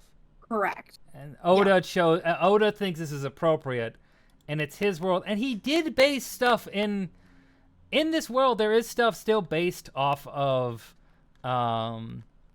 architecture that occurs in India. That's Indian. I think there. You see, this talks about like. There's influences. It's not just Egyptian. There's influences of like Baghdad and like older Middle East stuff. But like I think like one of the things that they should definitely do is other characters from Alabasta. I think they should definitely cast more Arab actors for that, and I think you'll see more of them in season 3. I think. Wait, go back to that one more time. Sorry, I didn't mean to interrupt you. Sorry, what? Go back to what? Oh, when you were scrolling through, I thought I saw Abbasid Empire. No, in words. Sorry, I don't mean to be rude. Oh, you're good. It's fine. Going back up because the Abbasid Empire was in parts of India as well. Sorry, don't mind me. Anyway, so what I think is that I mean, it's clearly not whitewashing. Some people have brought up that the studio itself is owned by a Zionist, which I don't think is reflective of anything, because almost every studio has Zionists in it. Almost every American company has Zionists in it. You're gonna be hard pressed for that. That on its own is not, I don't think, enough evidence to say that something tricky is going on here. I don't think Oda cares about that. Not to be a dick, but like post 1950s America Hollywood, you're gonna find some in there. I'm sorry. A lot. There's a lot. Yeah, like I'm being polite. Yeah. You were being accurate. Yeah. I mean, it's not. I want to be clear. One, because there is just a lot of Zionist Jews who exist in Hollywood, but also Christians, Christian Zionists. Also, a lot of executives in Hollywood in general are pretty conservative, but they're not really the ones deciding casting. You know, no. Especially with a series like One Piece, Oda has a lot of control. Yeah. Yep. That just is what it is. Yeah. Another part is that Persian actors are very picky about playing Middle Eastern characters on account of, well, racism. Yeah, I don't know if that's as much of a problem here. I think there is a lot of really talented Persian and Middle Eastern actors, but like I think specifically people wanted someone who was Egyptian or someone who was Arabic to play one of these roles. And again, I totally get that. I can't bring myself to personally feel that mad about the casting, but I do understand it. I get it. I just don't think it's malicious, you know? No. I will say though, Oda, if you cast Crocodile as an Egyptian man, my life is yours. See, I think I heard there's some pretty interesting casting decisions there. I don't know what I don't think we're gonna know this season. I think we're gonna know next season. They might. I mean, because I think they will cast him this season because he has to be on the phone and stuff. They at least need to know. Oh, that's true. Dude, I'm gonna scream. No matter. They may not reveal him until the end, but a few things to note on this. They have a full cast of a lot of the villains and a lot of the main characters. Oda himself confirmed that this is going to be what I thought was the best choice. I mentioned this before. They're going to be doing Loketown, Reverse Mountain, Whiskey Peak, Little Garden, and Drum Island. Which I think is perfect. Do not do Alabasta in season 2. It's a bad idea. I always thought that was a bad idea. I've said this from after season 1. You need, if these are 8-episode seasons, that needs 8 episodes. It needs its own. But do you know what's really exciting about them? There is a very good chance we're gonna see Ace in this season. Oh yeah, we see Ace at the end of Drum Island, and I think that might be the hook into the third. I think that's gonna be one of them here. I think there's a few good hooks that can end season 2 on. I'm really excited for it. The big announcement that we haven't seen yet is Chopper. We don't know what Chopper's gonna look like. I'm excited to find out about that. I think we'll find out tomorrow. Maybe. You think so? I think maybe. I don't know. What did the announcement say? 21st, 22nd, 23rd. No. Today's the last day. Yeah, okay. Maybe not. Maybe we'll see more. Hope so. I'm excited to hear more about what they're doing with Chopper. If they're gonna make him a Muppet, a puppet, or what they're gonna do. If it's gonna be CGI, I don't know about CGI. Oh, dude, I don't know. If they get like good puppetry in here, I'm gonna lose my mind. I love good puppetry. Anyway, I love the casting for Dory and Brogy. I think these guys look great. I love Mr. 3. David for Mr. 3, I think that's gonna be so fucking good. Yeah. Oh, I'm so him, and then I forget the actor for Buggy. Impel Down, if we ever get there, is gonna be fire. Also Ripperoonie. Yeah, I hate Travis Willingham as Ace. I'm sorry, I hate it so much. Yeah, you hate the voice actor? I hate Travis is a phenomenal voice actor. I hate that voice for Ace. Okay. I hate it so much. It's so old. It's so I don't know. Portkiss D Ace is a twink. Why are you giving him that voice? No, I don't think he's not really a twink. He's a twunk at most. He's At a twunk. most. He's a twunk at least. Look at that fucking waistline. What do you Okay, mean? let's What look do you this. Let's mean? look this up. What do let's you look. mean? We're gonna Look it up. Let's pull this. Let's pull this. Let's pull this dude at up. that No, waist. no dude with No, no dude with no. those shoulders is a fucking twink. I said twunk. I know. That's what I'm saying. I'm saying twunk at the least, at the bare minimum. He's a twunk. Twunking up. No, look at that little waist. No. That man's a slut. Slut, sure, but like he's dude's Close my door. dude's a little brolic. Dude's a little brolic. I want you to know that Keyslat just walked in and asked why the straights thought they could have opinions. Hey, I can have many opinions. That's what this whole thing is about. This is his stream. I do have to kowtow a little bit. Will I go on Twitter and publicly defame Cold Connor complaints after this? I have no comment on the matter. Also, I don't think they can make Smoker's sing. That's so out of character for him. Smoker's character Sing. is so done with everything. I know. He cannot show merriment or enjoyment. He's never shown that ever. Like that. That's so against type. They can't do that. I'm trying, and now I'm looking up to see if there have been character songs for Smoker. Dudes, they did an album many a year ago where they had characters sing for the different like districts. Yeah. And like it's super fucking good. I really obviously Hiroshi as Trafalgar Law's voice actor did phenomenal because he is a professional singer. Right. But it's a very fun album. But now I guess if Smoker's part of that. I don't remember. I'm not as familiar with the guy playing the doctor. God damn. Dr. Herluck? Yeah. Herluck? He looks good. I'm gonna be so real. I only know him from Jurassic Park. He was in there for 2 minutes. What role was he in Jurassic Park? Was he the guy with the cell phone with the satellite phone? Jurassic Park 3, he was the dad in the Parasailer. You see him alive for 2 minutes, and then you see his skeleton. Yeah, no, I know. From the cold open. Okay. Yeah, in the third one. Yep. Yeah, That's who you I see know. him as. I know the third Jurassic Park movie probably the best. I've watched the movie a lot. That is wild to me. I don't know why. It's not even good. It's part of the original trio. It's better than the rest. Yeah.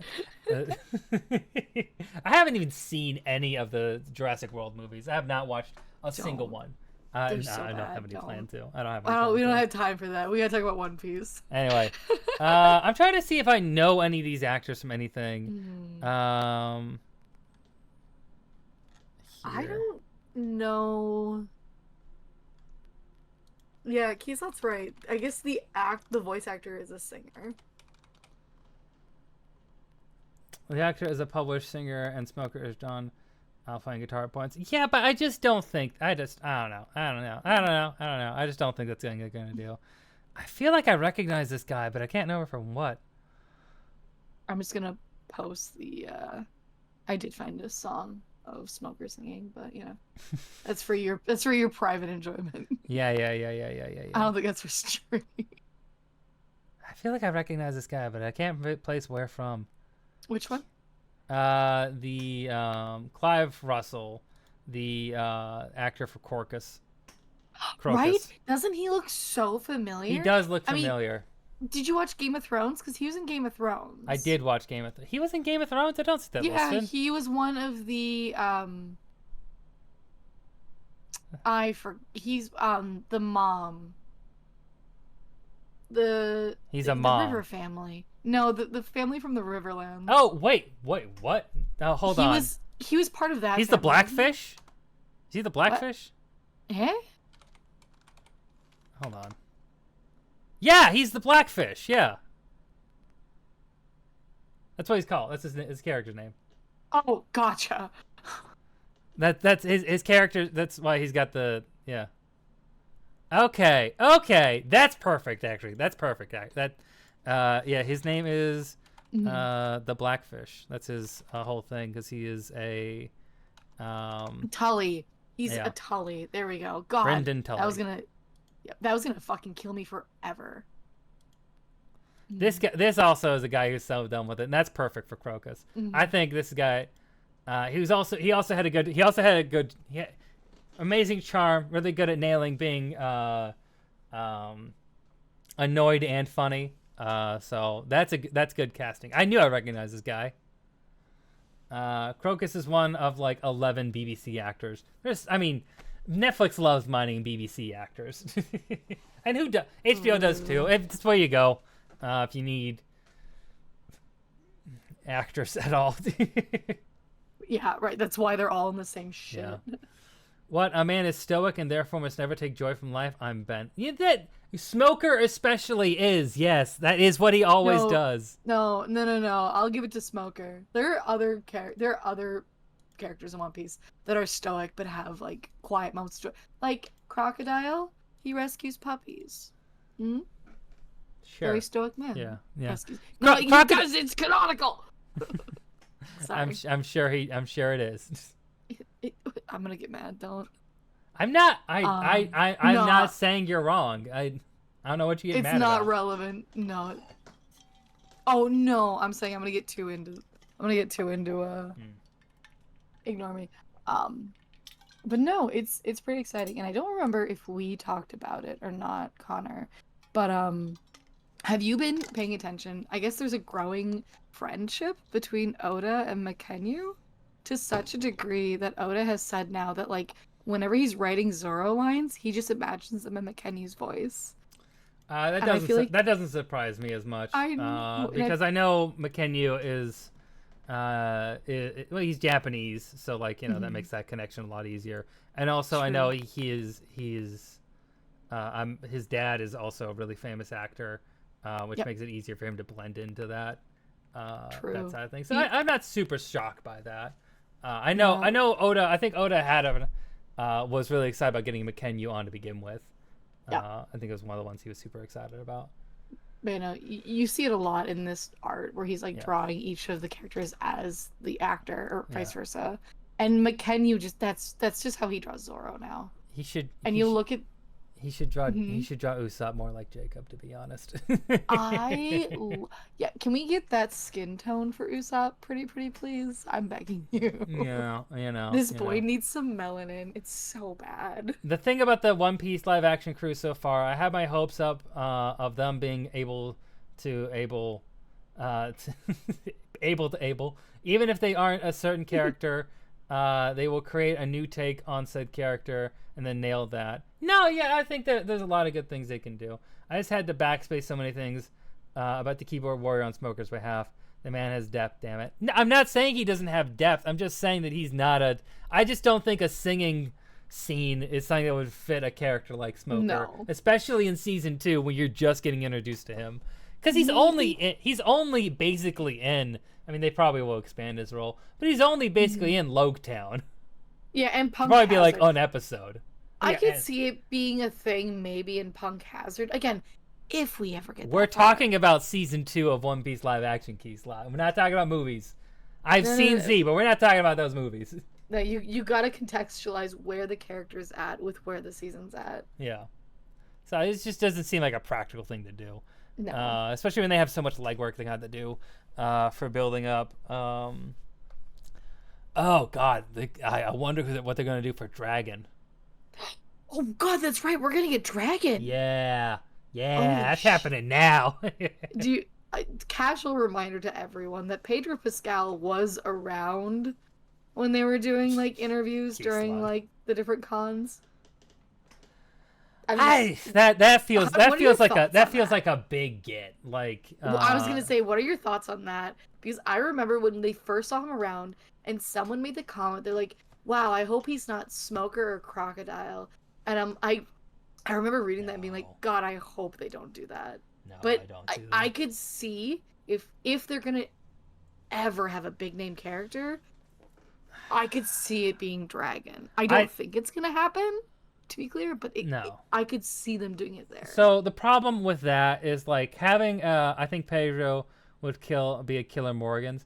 I think Pedro Pascal would do great in a lot of roles, but I think the problem with casting any big name actor is that this show is already very budget intensive. Like, it's going to be very budget intensive no matter what, and that's only going to get worse as the seasons goes on.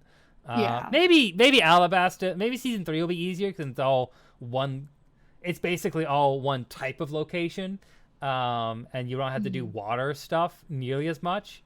Or ships. It's ships or boats or anything. You're mainly just going off of sets in desert. So like maybe that makes things easier, and they can spring it. They have a little more budget in that season. But like as it goes on, you're gonna have so much budget, and I don't think they're gonna get that much of an increase in their budget from as it goes on.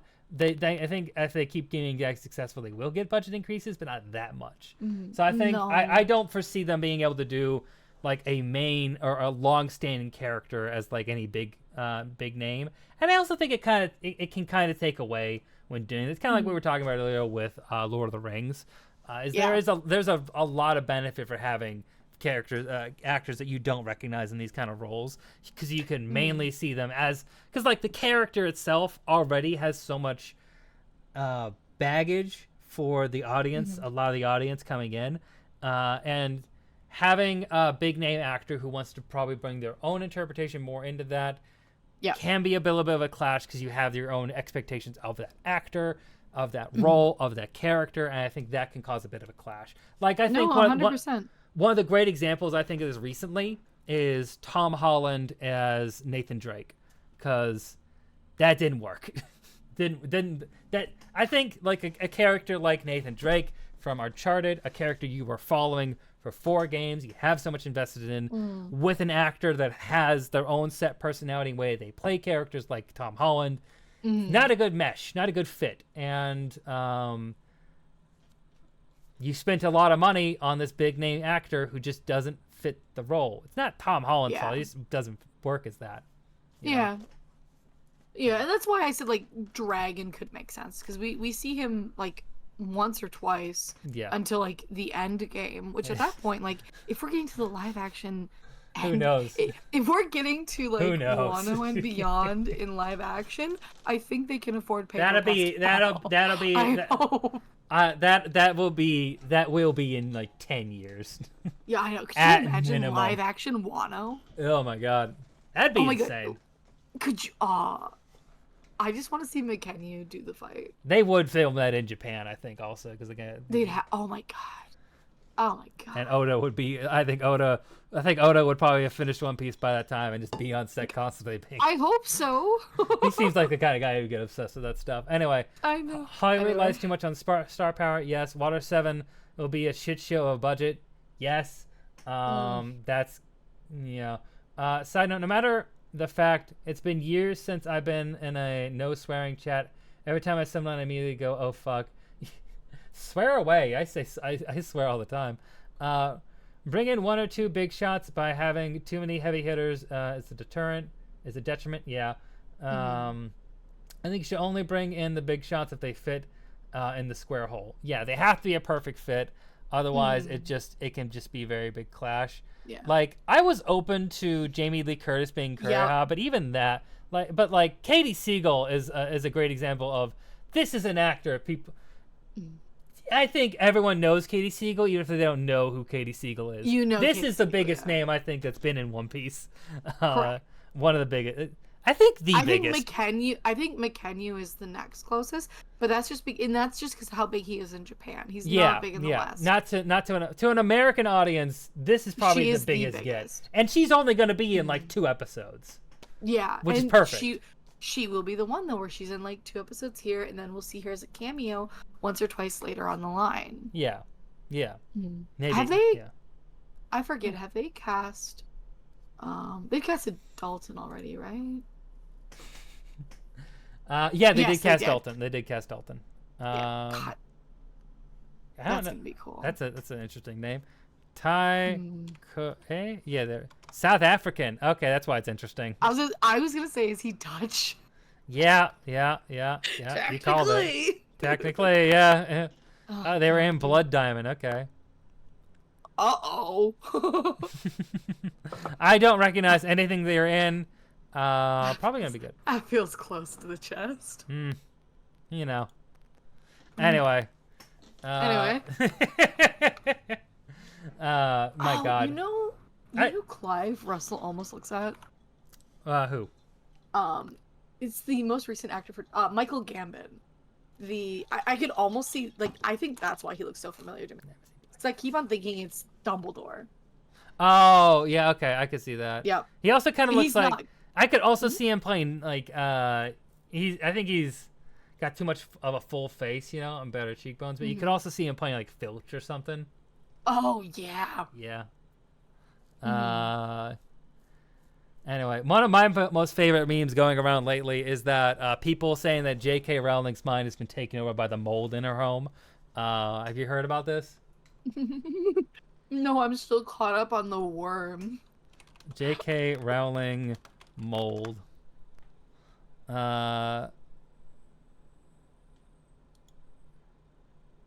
Yeah. People... this is her profile picture for a long time on Twitter. And you look at the background. It looks like black mold. It does look like black mold. Girly pop. And then when people pointed out, she changed her profile picture. J.K. Rowling is to mold what RFK Jr. is to worm. Oh man, I can't believe the worm president were no longer a possibility. Here it is. Here's the good example. Dude, I was so here for Worm 2024. Oh god. If you hear this is such a terrible picture, but yeah, this is her house. There's definitely the home looks like it has a lot of mold now. The mold has caused her transphobia to get even worse. What a piece of shit. Anyway. Oh god. Anyway. Black sails equals straight. Our flag means death. I haven't seen either of them. I've been wanting to see Our Flag Means Death a lot because I do love. It's really good. I do love Taika Waititi's work. It's very enjoyable. Yeah. Rob Coletti. I feel like I'm familiar with him, but I don't. Theater performer, that makes sense. We need someone big and theatrical. Not familiar with him at all. He's barely been in anything. Except One Piece. He's in One Piece. There we go. He was a writer in Cartoon Hookups. Oh, What is that? No, careful.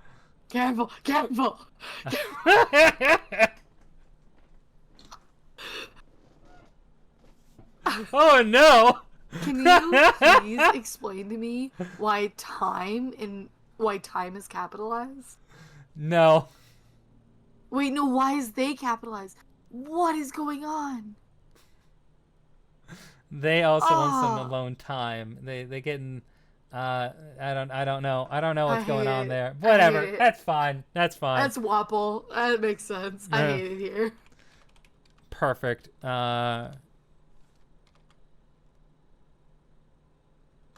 This guy?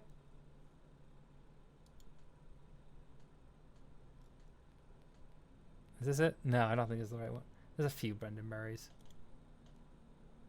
Brendan Murray. Is this him? Brendan. I don't... Well, no, because we would see One Piece. No, it wasn't on some of the other ones either. I don't think they updated it for everybody. I don't know. Anyway. Very excited. Very excited about the casting. One Brendan, you've seen them all. Exactly. Very excited about the casting. I think it's going to go well. I am very interested to see what they will do and how they will split things up. I think so we have, it's going to be like 8 episodes again, I'm sure. We have Loketown, Reverse Mountain, Whiskey Peak, Little Garden, and Drum Island. So 5 arcs, technically, for 8 episodes. I think the easiest one you can combine is... I mean, obviously, Reverse Mountain and Whiskey Peak are going to be right together. That's probably going to be 2 episodes. Little Garden is 2 episodes. And Drum Island is 2 episodes. So that's 6. And 2 episodes for Loketown. That's perfect. Yeah. I think you do 2 episodes of Loketown. an episode. I think it's probably like an episode and a half of Loketown. And like the end of the second episode is when they're getting to Reverse Mountain, or they start going on Reverse Mountain, and like maybe like in the episode and then like almost crashing into Laboon, then pick it up right from there. In the third episode, do everything you need to do with that, because the Laboon stuff is super quick. You could do that really. I'm not easy. ready for Laboon, dude. That's gonna be interesting. I'm gonna be fucking horrified watching that shit.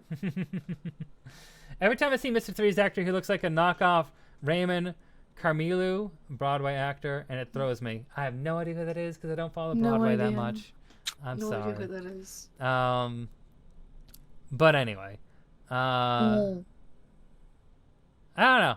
I'm excited. I'm excited for what they do here. Agreed. I agree. I have a lot of confidence in Matt Owens, the showrunner. Yeah. I think he's a very big One Piece fan.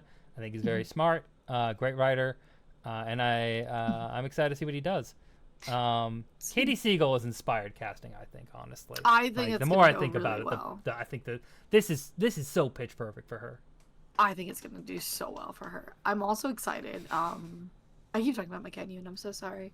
I remembered recently though, we talked about Whiskey Peak. I'm really excited for those fight scenes. Oh yeah. That's like one of the first ones where we actually get to see them go all out. And I'm also excited because McKenna finally has his was it his Rurouni Kenshin team? It's from one of his previous movies he was in. Yeah. But he finally has a stunt team that can keep up with him. Yeah. So I'm super excited to see like how hard this is gonna go. Yeah, I think and that's how gonna be good one this of is the. gonna go. That's one of the biggest things to be excited for is the main cast has a lot more time together, a lot more time working on their craft, and being these characters, being more in the zone, you know, and also like more experience with the crew. I think just more. I think the pacing could be a little easier too, because you're not doing like I'm gonna be like. Honestly, the East Blue Saga has some like lull moments, especially like the arc they redid completely in Syrup Village had to be redone completely because there's problems with it. I think with everything else, as you go on, I think the biggest one they'll have to do a rewrite on is Little Garden. Yes. Little Garden's gonna get changed to fit, but I think outside of that, everything else should be a pretty easy adaptation, especially Loketown to Reverse Mountain to Whiskey Peak. That should just be straight on, simple. I'm excited. I think also I hope they'll be doing less cutting around and more just sticking with the main crew. I don't think they would need to do that because like I understand they needed to do that a little bit last season because you still had to have you had to do the everything with the Marines that was happening in the East Blue Saga with Kobe and Garp and all that, and like getting that taken care of. But they don't have to do that anymore. They don't have to cut between different perspectives as much. Keep it focused just on the Straw Hats and whoever they're facing in those arcs, and I think they'll be able to cut down and like focus on the story a lot more and be able to get through it at a decent pace and leave space for especially Drum Island to breathe, because Drum Island is the most important arc of this season. Yeah, and I think that's the one that everyone's really, because of Chopper, obviously, but I think it's the one that people are really jiving for. And I'm just going to say, on a very selfish note, if I really hope that Taz is able, or I hope that the story goes in a way that we're able to get that Sanji line, which like I feel like might be underrated. It's one of my favorite parts of like early One Piece, which is when it's that scene between, you might know it, where Chopper and Sanji are talking, and Chopper's like, why is Luffy acting like this? Like, he's so weird. And Sanji's like, oh, it's because he's a monster. And I just, it's so core. I'm sure that's definitely understanding. gonna work. Yeah. God, I'm very excited for these early interactions. Yeah. When we start getting more of the crew, and especially if we get anything from Miss All Sunday. Oh, definitely. We're definitely. That's the other casting. So. That's the other major casting. I think they're holding off on that. I'm sure they probably casted who they're gonna do for Robin. But when that's going to be a huge announcement. I'm very curious to see who they're gonna cast as Robin. Yeah. Very, very curious. I wonder if they're gonna do the dub voice for Chopper. I don't know if it would work in a live action, but I like the voice actress for the English voice actor for Chopper, and they could just use her. They don't need. I was gonna say, I think both the dub and the sub are both like phenomenal for Chopper. Yeah. Only I mean, they can't do the sub voice actors, obviously. No, But yeah. true. Well, the sub is Well, they do also that the for voice the- actress yeah. for Pikachu, isn't she? Yes, I think so. Yeah. Yeah. But it's gonna be good. It's gonna be really, really good. Yeah. No matter what they throw at us, it's gonna be absolutely fucking phenomenal. Yeah. I think the big thing is that especially Jacob and Taz need more time to shine. Yes. Which is why they didn't give, because they had to do the Garp side plot, and I understand the practical reasons they needed to do that because they didn't want to go back and forth between they could, if the way they were doing it, you can't like in season 3 or 4 cut back to like what Kobe and everything is doing, because that just feels really weird and out of nowhere when you only have 8 episodes. Which brings to the other point, shows need more episodes nowadays. I get that it's expensive, but shows need more episodes and more time. Give to me breathe. more. Anyway, but Jacob and Taz need a lot more time to shine, and I think you're going to get more of that in season 2. I'm excited. I hope in Logetown they are able to dedicate those little vignettes to all the characters going around town, because I think that's one of the favorite parts of that of Logetown is seeing, like, of course they have to have Zoro getting his swords, but like Oh my God, Usopp yeah. getting his his goggles, Sanji going around town and falling in love, and I don't remember what Nami does. I remember Nami's but hanging out. Isn't Nami hanging out with Usopp? I don't remember actually. I just honestly the biggest thing I remember from Logetown, other than like Zoro and the swords, is and like the goggles with Usopp. I remember the bar scene with Luffy. I would love to see that. Yeah, I yeah, kind of that's want gonna to see be good. that scene where he That's- walks into Roger's bar. Yeah. Oh. And then also one of the key scenes they'll need to do is Smoker getting ice cream spilled on him, and showing the little girl. that is one of the that's I think that's one of the greatest examples of Oda like being able to establish his characters super quickly, because like in the first episode that you get from the anime's perspective, the first episode you meet Smoker, you get this gruff Navy type, and then you immediately show that he is a good person, like that he is good to children, that he's not a corrupt Navy officer like what we've seen before, and Yeah, like with him Nessie. immediately making that distinction between them, that he is someone who actually genuinely cares about people. He just has a really gruff like nature to himself. He's a grumpy boy. He's a grumpy boy, but he's good to children, and he doesn't take it out on innocent people. Is a really great character moment that they built immediately. I'm excited to see that too. It also will be nice to see, because within that scene we also see that people genuinely fear Marines, and I think at this point in the live action we don't really get to see like the average citizen react to a Marine in anything other than like, oh no, Garp is here to like quote unquote save them. I'm looking forward to seeing people like the showcasing of like how people genuinely are afraid of the Marines as well. So I don't know. I'm really excited for a lot of things they have going in season 2. I think it's going to be a good season. The one thing is I wish we didn't have to wait as long. I understand why this has to happen. I just, it's hard. It's hard waiting. But hopefully, she was a Bollywood dancer in Eternals. Okay. Anyway, that makes sense. There was a whole scene. And in wasn't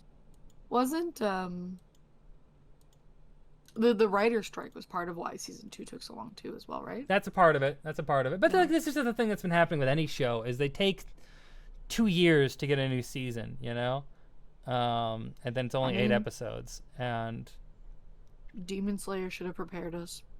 yeah, I mean, anime is a whole different thing. Like, that's just because studios are overstacking themselves, but like production in these shows just takes so much time because of how doing the we had 3-5 pushback because of the strike. The strike's a huge part of it, but this is like something that happens before it, where you have shows like Game of Thrones was probably the beginning of this, where we had it every season after season for every year, and then when things got bigger, you got less episodes and it took longer, and I think that kills momentum a little bit, and also the biggest thing that's a problem with Game of Thrones is actually the perfect example of why this doesn't work. There's a lot of problems with late Game of Thrones writing in general, and when they don't have the source material. But the things that made seasons 1, 2, and 3 so good is those times you had just to sit with your characters and have them talk to each other, where you don't need to rush. Like season 1 especially, I know it's one scene they wrote specifically for the show when you have a scene between Cersei and Robert, King Robert. They just have a scene where they're talking to each other. And like that's so good for their characters, and it's such great dialogue, and it's engaging. And I love scenes like that where you just have two characters having engaging conversation, and you're able to do that a lot more in that show when you had 10 episodes instead of 8. You're talking about the Game of Thrones conversation in the first season, right? Yes. Yeah. Oh God, that was so brilliantly done as well. But they're like, it's like two characters also just like talking about how their relationship failed, Yeah. And also like very early on showing like exactly what they're about. Yeah. Like, you do not need to know their end games to know how they're going to get there. Yeah. I don't know. It's good. It's good. There was some good stuff that they had and did more that they just never had time for in the later seasons, and that's a lot of reasons why they didn't work. You have more time for the big spectacle, but that isn't what people loved about Game of Thrones. I'll be honest. Like people love the characters and the time they get with those characters, and missing out on that was very bad for the show. And having this is also One Piece is also a thing where it's anime. It's an anime adaptation. Spectacle's huge. There's a lot of effects and sets, and I get that that's super expensive. But having that extra time to have scenes between characters, especially the Straw Hats goofing off, is super important. And I just hope they have more time for that. Give me more filler goof off. Here's a question for you. Do you think we're going to get season 2 or more wit content first? Wit. I think wit content first. I think production on anime is a lot quicker. We're just getting the announcements for casting. I think a lot of things is going to be fast. Season 2 is going to be faster than season 1, but I think we're definitely going to see the wit anime fast sooner than that. Which also, we can talk about wit One Piece Please. a little bit here. Yeah, let's look at the. I'm gonna pull up all of the character sheets that they released. So one thing I'm gonna say this is a problem I've been noticing this problem a lot, and it's something that I have been trying to figure out a way to work into an episode, work into a video. Did it really not pull? Oh my god, it's so fucking annoying. Okay. Disrespectful. Anyway, I've been trying to figure out a way to work this into a video. Image, open image in new tab. There we go. Not what I wanted. Okay. Wow, it really is just disrespecting you straight up. It really is. Really is. If you scroll down, does it show it? Maybe? No, I got it pulled up here. Okay. Okay. Okay. But there it goes. All right. So we have the character sheets for all of the One Piece characters. The first thing that's happened, the big thing, is a case of actual whitewashing, where Usopp, who already is pretty pale and light-skinned in the anime and in a lot of the art for One Piece, very, very light here. Very light. Explain to me why Zoro is tanner. Yeah, I know. This is strange. Zoro's signed solid. Sanji's signed solid. Nami definitely working on the curves a lot earlier here, which I get. Like, there are something that occurs later on, and I think it's better. Yeah. I think it makes sense to have her be curvier from the beginning, because that's where she's going to end up anyway. So like it, instead of like a current anime where like she just goes from like being like someone with not a huge chest, going to someone who has no organs and huge titties. This makes sense to start with instead, because you know where the character design is going to end up. Usopp, though, I don't know. I don't know. That's rough. There is this trend that's been going on. I understand that they're trying to do like a very high saturation, it feels like, bright, kind of like storybook look to it, you know?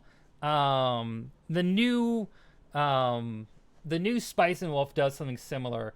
Holo and the new Spice and Wolf, and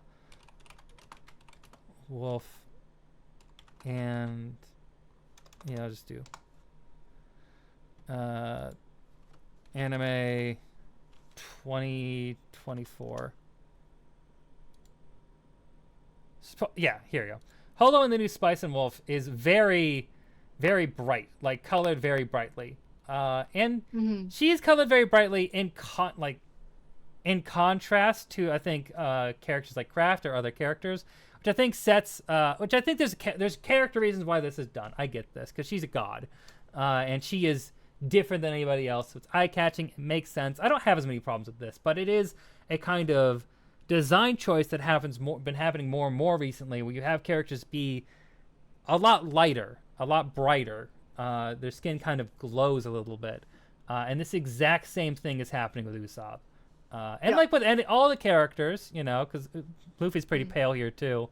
The movie's pink, and that's weird. Yeah, they're doing something that's very bright and white, and I get that, and that washes him out a little bit. But I also just make him a little darker. It's a lot. It's a lot. It's a lot. It's a lot. I won't 100% hate it until they show context with each other, hex codes or background references. However, doesn't look promising. Yeah, it's the character sheet, so like it can change. And like Berserk 2016 had this huge drama for this. gonna change screens here because it's Berserk I'm looking up, so I want to be careful. Berserk had this huge problem as well, where especially before Casca was shown in the anime, she was super whitewashed. At least in Jesus. You're seeing, yeah, here we are. She was super whitewashed, and then due to backlash, they changed it later. As they should have. Here we go. Her hair is almost the color of her skin. That's crazy. Yeah, Casca is very dark skinned. She is one of the most. She's a very prominent dark skin character. In a fantasy series, in a fantasy anime. She's a beloved character for a lot of reasons, but you know, she is a very dark-skinned character that's a part of her. I think it's one of the things that sets her apart in a very European-centric design world of Berserk. She is from a different area of everyone else, so she is a little bit foreign to this. But anyway, like she's clearly dark-skinned, always. 2016 made her really bright, like really, really white, and they changed it later after Backlash, but this is what happened originally. And this, I think, is the most direct comparison you have to what's happening with Usopp. Again, it's a character sheet. Likely that they darken it up after feedback, you know. But it's a thing that happens a lot in anime where they whitewash characters. Also, I'm going to stretch. And hydrate. Yeah, I'll hydrate in a sec. Ugh. Anyway. I've been feeling really good because I keep losing weight, and I've been having like one of the jackets I wear constantly feel like it's always fit well, you know, but like I feel like a lot more give in it than I used to, and that's been really, really nice. Like I used to, like when I would zip it up, I'd feel like it pulling a little bit, you know, around the gut, and now I don't feel that anymore at all, and that's crazy. That's awesome. Yeah. I've lost 20 pounds since November. Well done. Yeah. Good job. Yeah. Fuck yeah, dude. I'm excited about it. Keep that stretching going. Gotta stretch. Gotta stretch. I should probably actually stretch too, but I don't have Bluetooth earbuds earphones anymore. Really? What happened to them? They're Razer and No, they're Razer and shit. Oh, yeah, that makes sense. No, these Logitech ones are pretty good. Dude, honestly, I'm such a Steel. I'm back to my Steel series right now. I'm just gonna get Steel series ones later. But no, I had the pink. I had the pink cat ear. Raise your hands. Oh for yeah, a very, very, very long time. My ex had those before we we split. They're so cute. They are cute. They're shit, but they're cute. They are cute. I don't like them, but they are cute. They're shit, but they're cute. Yeah. I'm gonna go grab water, if you don't mind. No, yeah, you're good. You're good. I'll be I'm right just gonna back. talk a little bit about the designs. I love how broad they made Zoro's shoulders in this. Like, looks sick. I don't know. He looks. You can feel you can see the strength in that in him. You know, a little more clearly than you could early Zoro from the main series. Sanji looks like Sanji. Nailed it, perfect. Luffy looks a little short, but you can't see him in the context of other characters, so it's fine. But Luffy, again, skin tone's a bit weird, but I don't think in context it'll be that bad. Again, they're all waiting for the trailers in this. I think this show's going to come together pretty quickly. What am I doing? But I definitely think we'll see this show first. I heard that they're going to be doing the seasonally, basically, or they're gonna do like a season of it first, and then see if they're going to continue from there. But like, this is gonna continue, obviously. I think this is a lock to go on. It's One Piece. It's a remake of One Piece. This series is gonna pop off. It's a remake of One Piece on Netflix. Like, I'm gonna be clear. Netflix has bought in on One Piece hard, especially after the live action. But like, their 130 Mercenaries Dragon Domination, their Monsters adaptation was good and fun. The One Piece series is going to be, I think it's gonna slay. This is one thing that this is gonna be the thing I'm going to use to indoctrinate my friends into One Piece. This is it. Like, it's a live action didn't do it. This is going to do it, you know? Because it's a lot easier. And I've heard that they've been given more license to be a little more brutal and to do things their own way with it. Good. Which I am excited for. It's Wit. It's a team. It is specifically a lot of the team in Wit behind Attack on Titan. Which I'll say it, the reason Attack on Titan got popular is because of Wit Studios, not because of the actual manga. Wit Studios did more for that series than I think anyone else can really ever fathom. They did so much for that series. Because if you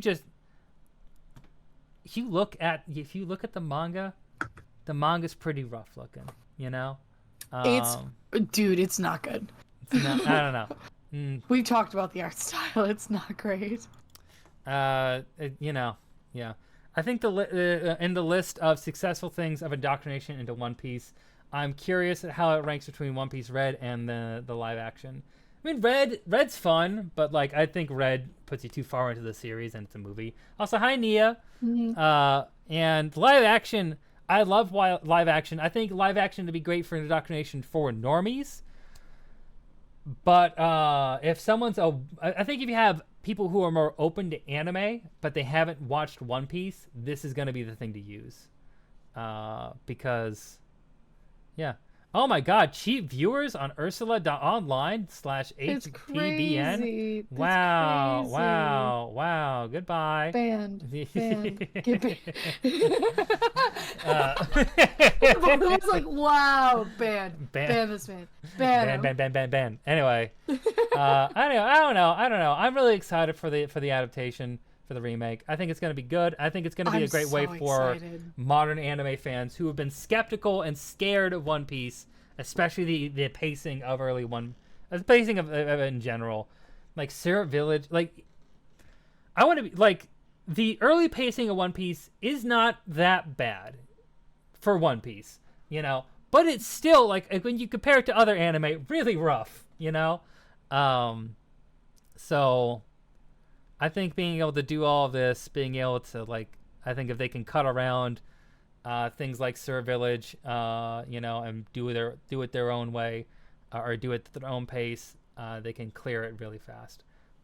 One Piece Red, I agree, is far into the series, but if someone knows nothing about it, then by the time they know enough to be spoiled, they've forgotten everything from the movie. Yeah, sure, but I just don't know about anime movies in general for like getting people into things. I think they're a good tool, but there's anime movies that recap East Blue. Those would be decent. I think they cut too much. I don't know. I think those are hard. I think it's hard. Live action, I think, is the best tool right now. But I think when the One Piece comes out, this thing's gonna pop off. I agree. I'm really excited for it. This is gonna. I am going to be so annoying to people. Oh, same. Dude, are you kidding me? Do you know how much I have to hold back how annoying I get about One Piece? Yeah. Like, Gislot's the only one who fully suffers, and even then doesn't fully suffer. Oh, I'm gonna be so like, hey, you got no choice. You got no excuse now. It's on Netflix. It's only like 12 or 24. It's probably gonna be 24 episodes. Probably. Because they didn't commit to doing all of it.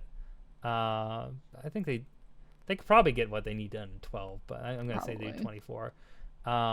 Dude, I can't wait for Nia to see Peter Godot and Stephen Ward and be like, oh, One Piece is great. Trying to get someone into One Piece will forever be a chronological struggle versus interesting struggle. Yeah. You say that like I didn't get you into One Piece. It'll be interesting. I dragged Kislot. Kislot actually saw the Luffy Kaido fight as like one of his first episodes of One Piece. He told me he never wanted to watch it, and then he watched the live action and then read and the live action and was like, fuck, all right, I'm in. And now he cosplays as Ace, and it's fabulous. God. We went to the Renaissance what a Fair. Nerd. It was good, dude. I can find the photo, so I'll show it to you one day. But our buddy went as Luffy, and Kislot went as Ace. There's just a fabulous photo of like Kislot laying dead on the ground. God. It's good. It's good shit. It sounds interesting, sounds engaging, sounds fun and exciting. Anyway. All right. So, but yeah, this has been a good stream. I think I'm going to be wrapping it up here. Yeah. It's starting to get late. But hey, it's been nice. It's been nice getting back and just like chatting anime for a stream. I've been doing I've been trying to grind through all of the special streams I have from the birthday subathon. And we're nearly done with it. I'm going to double check. What do we have left? I need to get a tattoo still. I'm probably going to do that when I get on my break. But I need to get a tattoo. I need to find a tattoo artist. It shouldn't be that hard. Okay, so we did cooking Not stream. where you live. No, exactly. I just go to Portland. Everyone's a tattoo artist. What do you mean? Audience needs to pick a new video to make. We'll do that soon. Mao anime review reaction. We need to do that. That's a thing we need to do sometime. Wait, we? Yes. We're going to be looking at the top anime on my anime list and reacting to the reviews on there. Oh, God. Name 100 anime women challenge. We'll do that in September.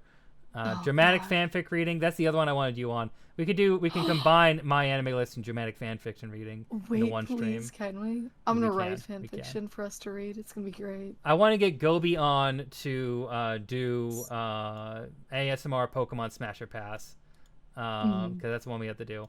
And then Gobi is currently working on the Natasha shirt, so that's Ooh. okay. I want to go. I want to pull up Gobi's stream real quick. Hold on. Am I signed into Twitch on this page? I don't know. Let me see. I am not. I'm just gonna pull up. Fucking. I feel like we also need to snag Gobi selfishly, because we've talked about doing another drawing stream, but like with references. Mm-hmm. I think if you're willing, we should grab Gobi for that. No, absolutely. I mean, me and Gobi have been playing Phasmophobia constantly. I know. I saw. I'm so sad I couldn't join, dude. I know. We've been playing a lot. But yeah, I definitely want to get Gobi in on some. Deadly look. Get out of here, Yoshino. Sorry. Oh, no videos found. The sudden. Oh, change I of guess tones. Gobi's. I guess Gobi's VODs aren't uploaded. Huh? This happened to me too, where they get held for review and they don't get posted. Oh wait. So I can't look at that. All right, it's unfortunate. I'll ask her about it. Maybe she's doing that intentionally. I don't know. Maybe I don't know. Anyway, Corey, I need an intern. Please help. Corey, I still keep forgetting to look up tattoo artists around here. You gotta do that. Look up your tattoo artist. Anyway. I have one for you. Anyway, I want to thank y'all for coming out here today. I really appreciate it. We're gonna do, Corey, let the people know about you if you have anything you want to promote or talk about or do. Let them know. Get your say your goodbyes. What do I want to promote? I'm gonna promote this, and I'm gonna promote this, and I'm gonna promote this, and I'm gonna promote this. Thank you. Yeah, but as for anything I'm currently doing, Jeepers Creepers, I'm currently enjoying a solid hiatus from the internet. So I'm gonna promote Cold Complaints. Thank you. I'm gonna promote his YouTube videos. Oh my god. I'm gonna promote other members of Full Deck, including we have a new member of Full Deck. We I don't know if it's like officially. Oh. There's a store. We're gonna keep going for a little bit then, I guess. So completely topical. Completely Wow. Right. So like, I'm gonna shout out. Thank you for resubscribing, Void, and thank you for the raid. Hi. How you doing? Thanks for the raid. I'm gonna shout out the most recent member. Can I spoil it or? Yeah, go. I think you should. It's official. Like we're gonna do. I'm gonna welcome the most recent member of Full Deck. A certain cringing crisis. Welcome, Crisis. Hello. The cringiest crisis I've ever had for my sexuality. Oh my god. Like, there's that. Which is crazy, as old as I am, like 2000, still having crises. Anyway. Oh my gosh. But yeah, Cringing Crisis is the newest member of Full Deck. They haven't been officially added on Twitch because Mako's dead. Mako's dead. Yeah, I promote problem. Mako dying from overdose of gummy worms. So sad. So sad. So sad. Whenever we can get Mako I know they're busy. They're not on. They are not online much. They're not online. They are touching so much grass. They are. I'm so proud. They are. So proud. I just had to turn old enough to join Boomer Deck Crew. Fuck you. All right, but you know what? I take it back. Get the fuck out of here. Get the fuck out of here. Disrespectful piece of shit. Also, thank you, Void, for the raid. I appreciate it. We're gonna do. What were y'all doing? We y'all streaming? Having some fun? Playing some video games? Shout out. Does that not work? No. Is it that work because they had to capitalize it? Don't worry. Oh, no, I got it. Thank you. I got you. Yume Suki. Oh my god. Oh my god. I shout out Yume Suke. Oh my gosh. Yume Suke. Oh, this is actually a great time to announce that next week we have plans. Exciting plans. Let me tell you about these plans. So, me and Cringing Crisis, famously during my streams, Cringing Crisis baited me into making gracious, grave errors. One of them being that I would stream Overwatch 5 times. I have streamed it now twice. The third time is going to be next Friday, confirmed with Yume Suki and Yoshinam. We are going to be playing Overwatch 2 next Friday. On the 30th, normal stream time for me. Get excited for me to get mad at Overwatch some more and just keep playing Reinhardt. I'm just gonna keep playing Reinhardt. Do it. You play that old white guy, you old white guy. Yeah, I mean, I just learned that you're not following Cringing Crisis somehow, and I feel like I'll pay for cosmically for the next 18 years of life. You will. You will. Exactly. Oh my god, you may. Oh my god. Cold seems like a Soldier 76 main. I'm not actually. I tried him Not for me. I like Reinhardt a lot. I'm being real. Corey should install Overwatch again. Corey, do you want to join and play Overwatch next week? Okay. Wait, what day is it? Friday. I will be working. No. It's the one weekend this entire year I'm working at the Renaissance Fair. Okay. You sons of bitches. We're gonna have download it. We're gonna be 2 more. We have 2 more Okay. at least Overwatch streams. I'll download it. Let me know when. Honestly, I'm surprised you're not a Symmetra main. That I don't know. I haven't branched out that much. I played Reinhardt. I like Reinhardt. I stuck with Reinhardt. I don't know, you really seem like a Symmetra. I like bruiser type characters a lot. I mean, in Smite, I play a lot of Chalk, who's this big guy who heals a lot and has a giant axe and smacks into people. No, I respect that. Yeah, As a tank, I respect. I like being a tank that can do damage, you know. And like I like close up damage, like melee damage. It's fun. I like Reinhardt. Hot take, I think you'd like Sigma. I think I played Sigma. Sigma balls. Oh my god. Oh my god. Oh my god. I got got. Anyway. Oh my god. Rain was more into yeah. Well, you know, anyway. Cold should slutty. Torbjorn is too slutty for me. I'm gonna be real. I don't know if I can take it. I would just get too thirsty on main. Too thirsty. I think you do a really good job of building them up and then breaking them down. Oh well. You know. I think you do a good job. You know. Anyway. One other thing off topic, I was talking about weight loss. I think I'm getting to the point now where I might try shaving my beard. I might. When I get to the 220s, I think I'm gonna do it. I want to try it because like I grew out my facial hair after I got divorced because that's what divorced people do. No, but because I started being able to consistently grow my facial hair, and like I wanted to see what it's like, and I like this. It's fine. But also the last time I shaved, I had a double chin. I had like a little bit of a double chin. I didn't like it. But I think by now that's probably gone away. I want to take it a few more pounds before I try it. But I think that would have dissipated by now. So I might go clean shaven again. We'll see. But yeah, Torb is an absolute freak. True. He takes a resolution. True. He takes a resolution to play. Yeah. I mean, he seems fun. I don't know. He's like, a freak. I'm Overwatch is a punishment, so I need to. No. I mean, you know, and I like playing with friends. Like, I enjoy the streams we do of it. It's not gonna supplant Dark and Darker or Fortnite at any point in time in the future. So, or Smite, or even Smite. I need to play more Smite. Anyway, Corey, will you pocket me? Oh, I would love to pocket you. Are you kidding me? I'd love to pocket you. What does it say about me that I'm not too shabby with Torb? That you're a whore. A whore. A whore. Oh my goodness. That's so aggressive. I know. But it's true. That's what we've been saying. Damn straight. And they know it. Anyway. That's slutty little freak. Oh my god. Okay. All right. I was about to end. So I'm gonna do. I think we can go another hour. I think it'll be great. I had to eat. I know. Tell Neha I say hi. I will. She's gonna be alone for a little bit while her friend does her exam. So I think I'll be able to call her today. And I'm gonna tell her she's really cool and funny.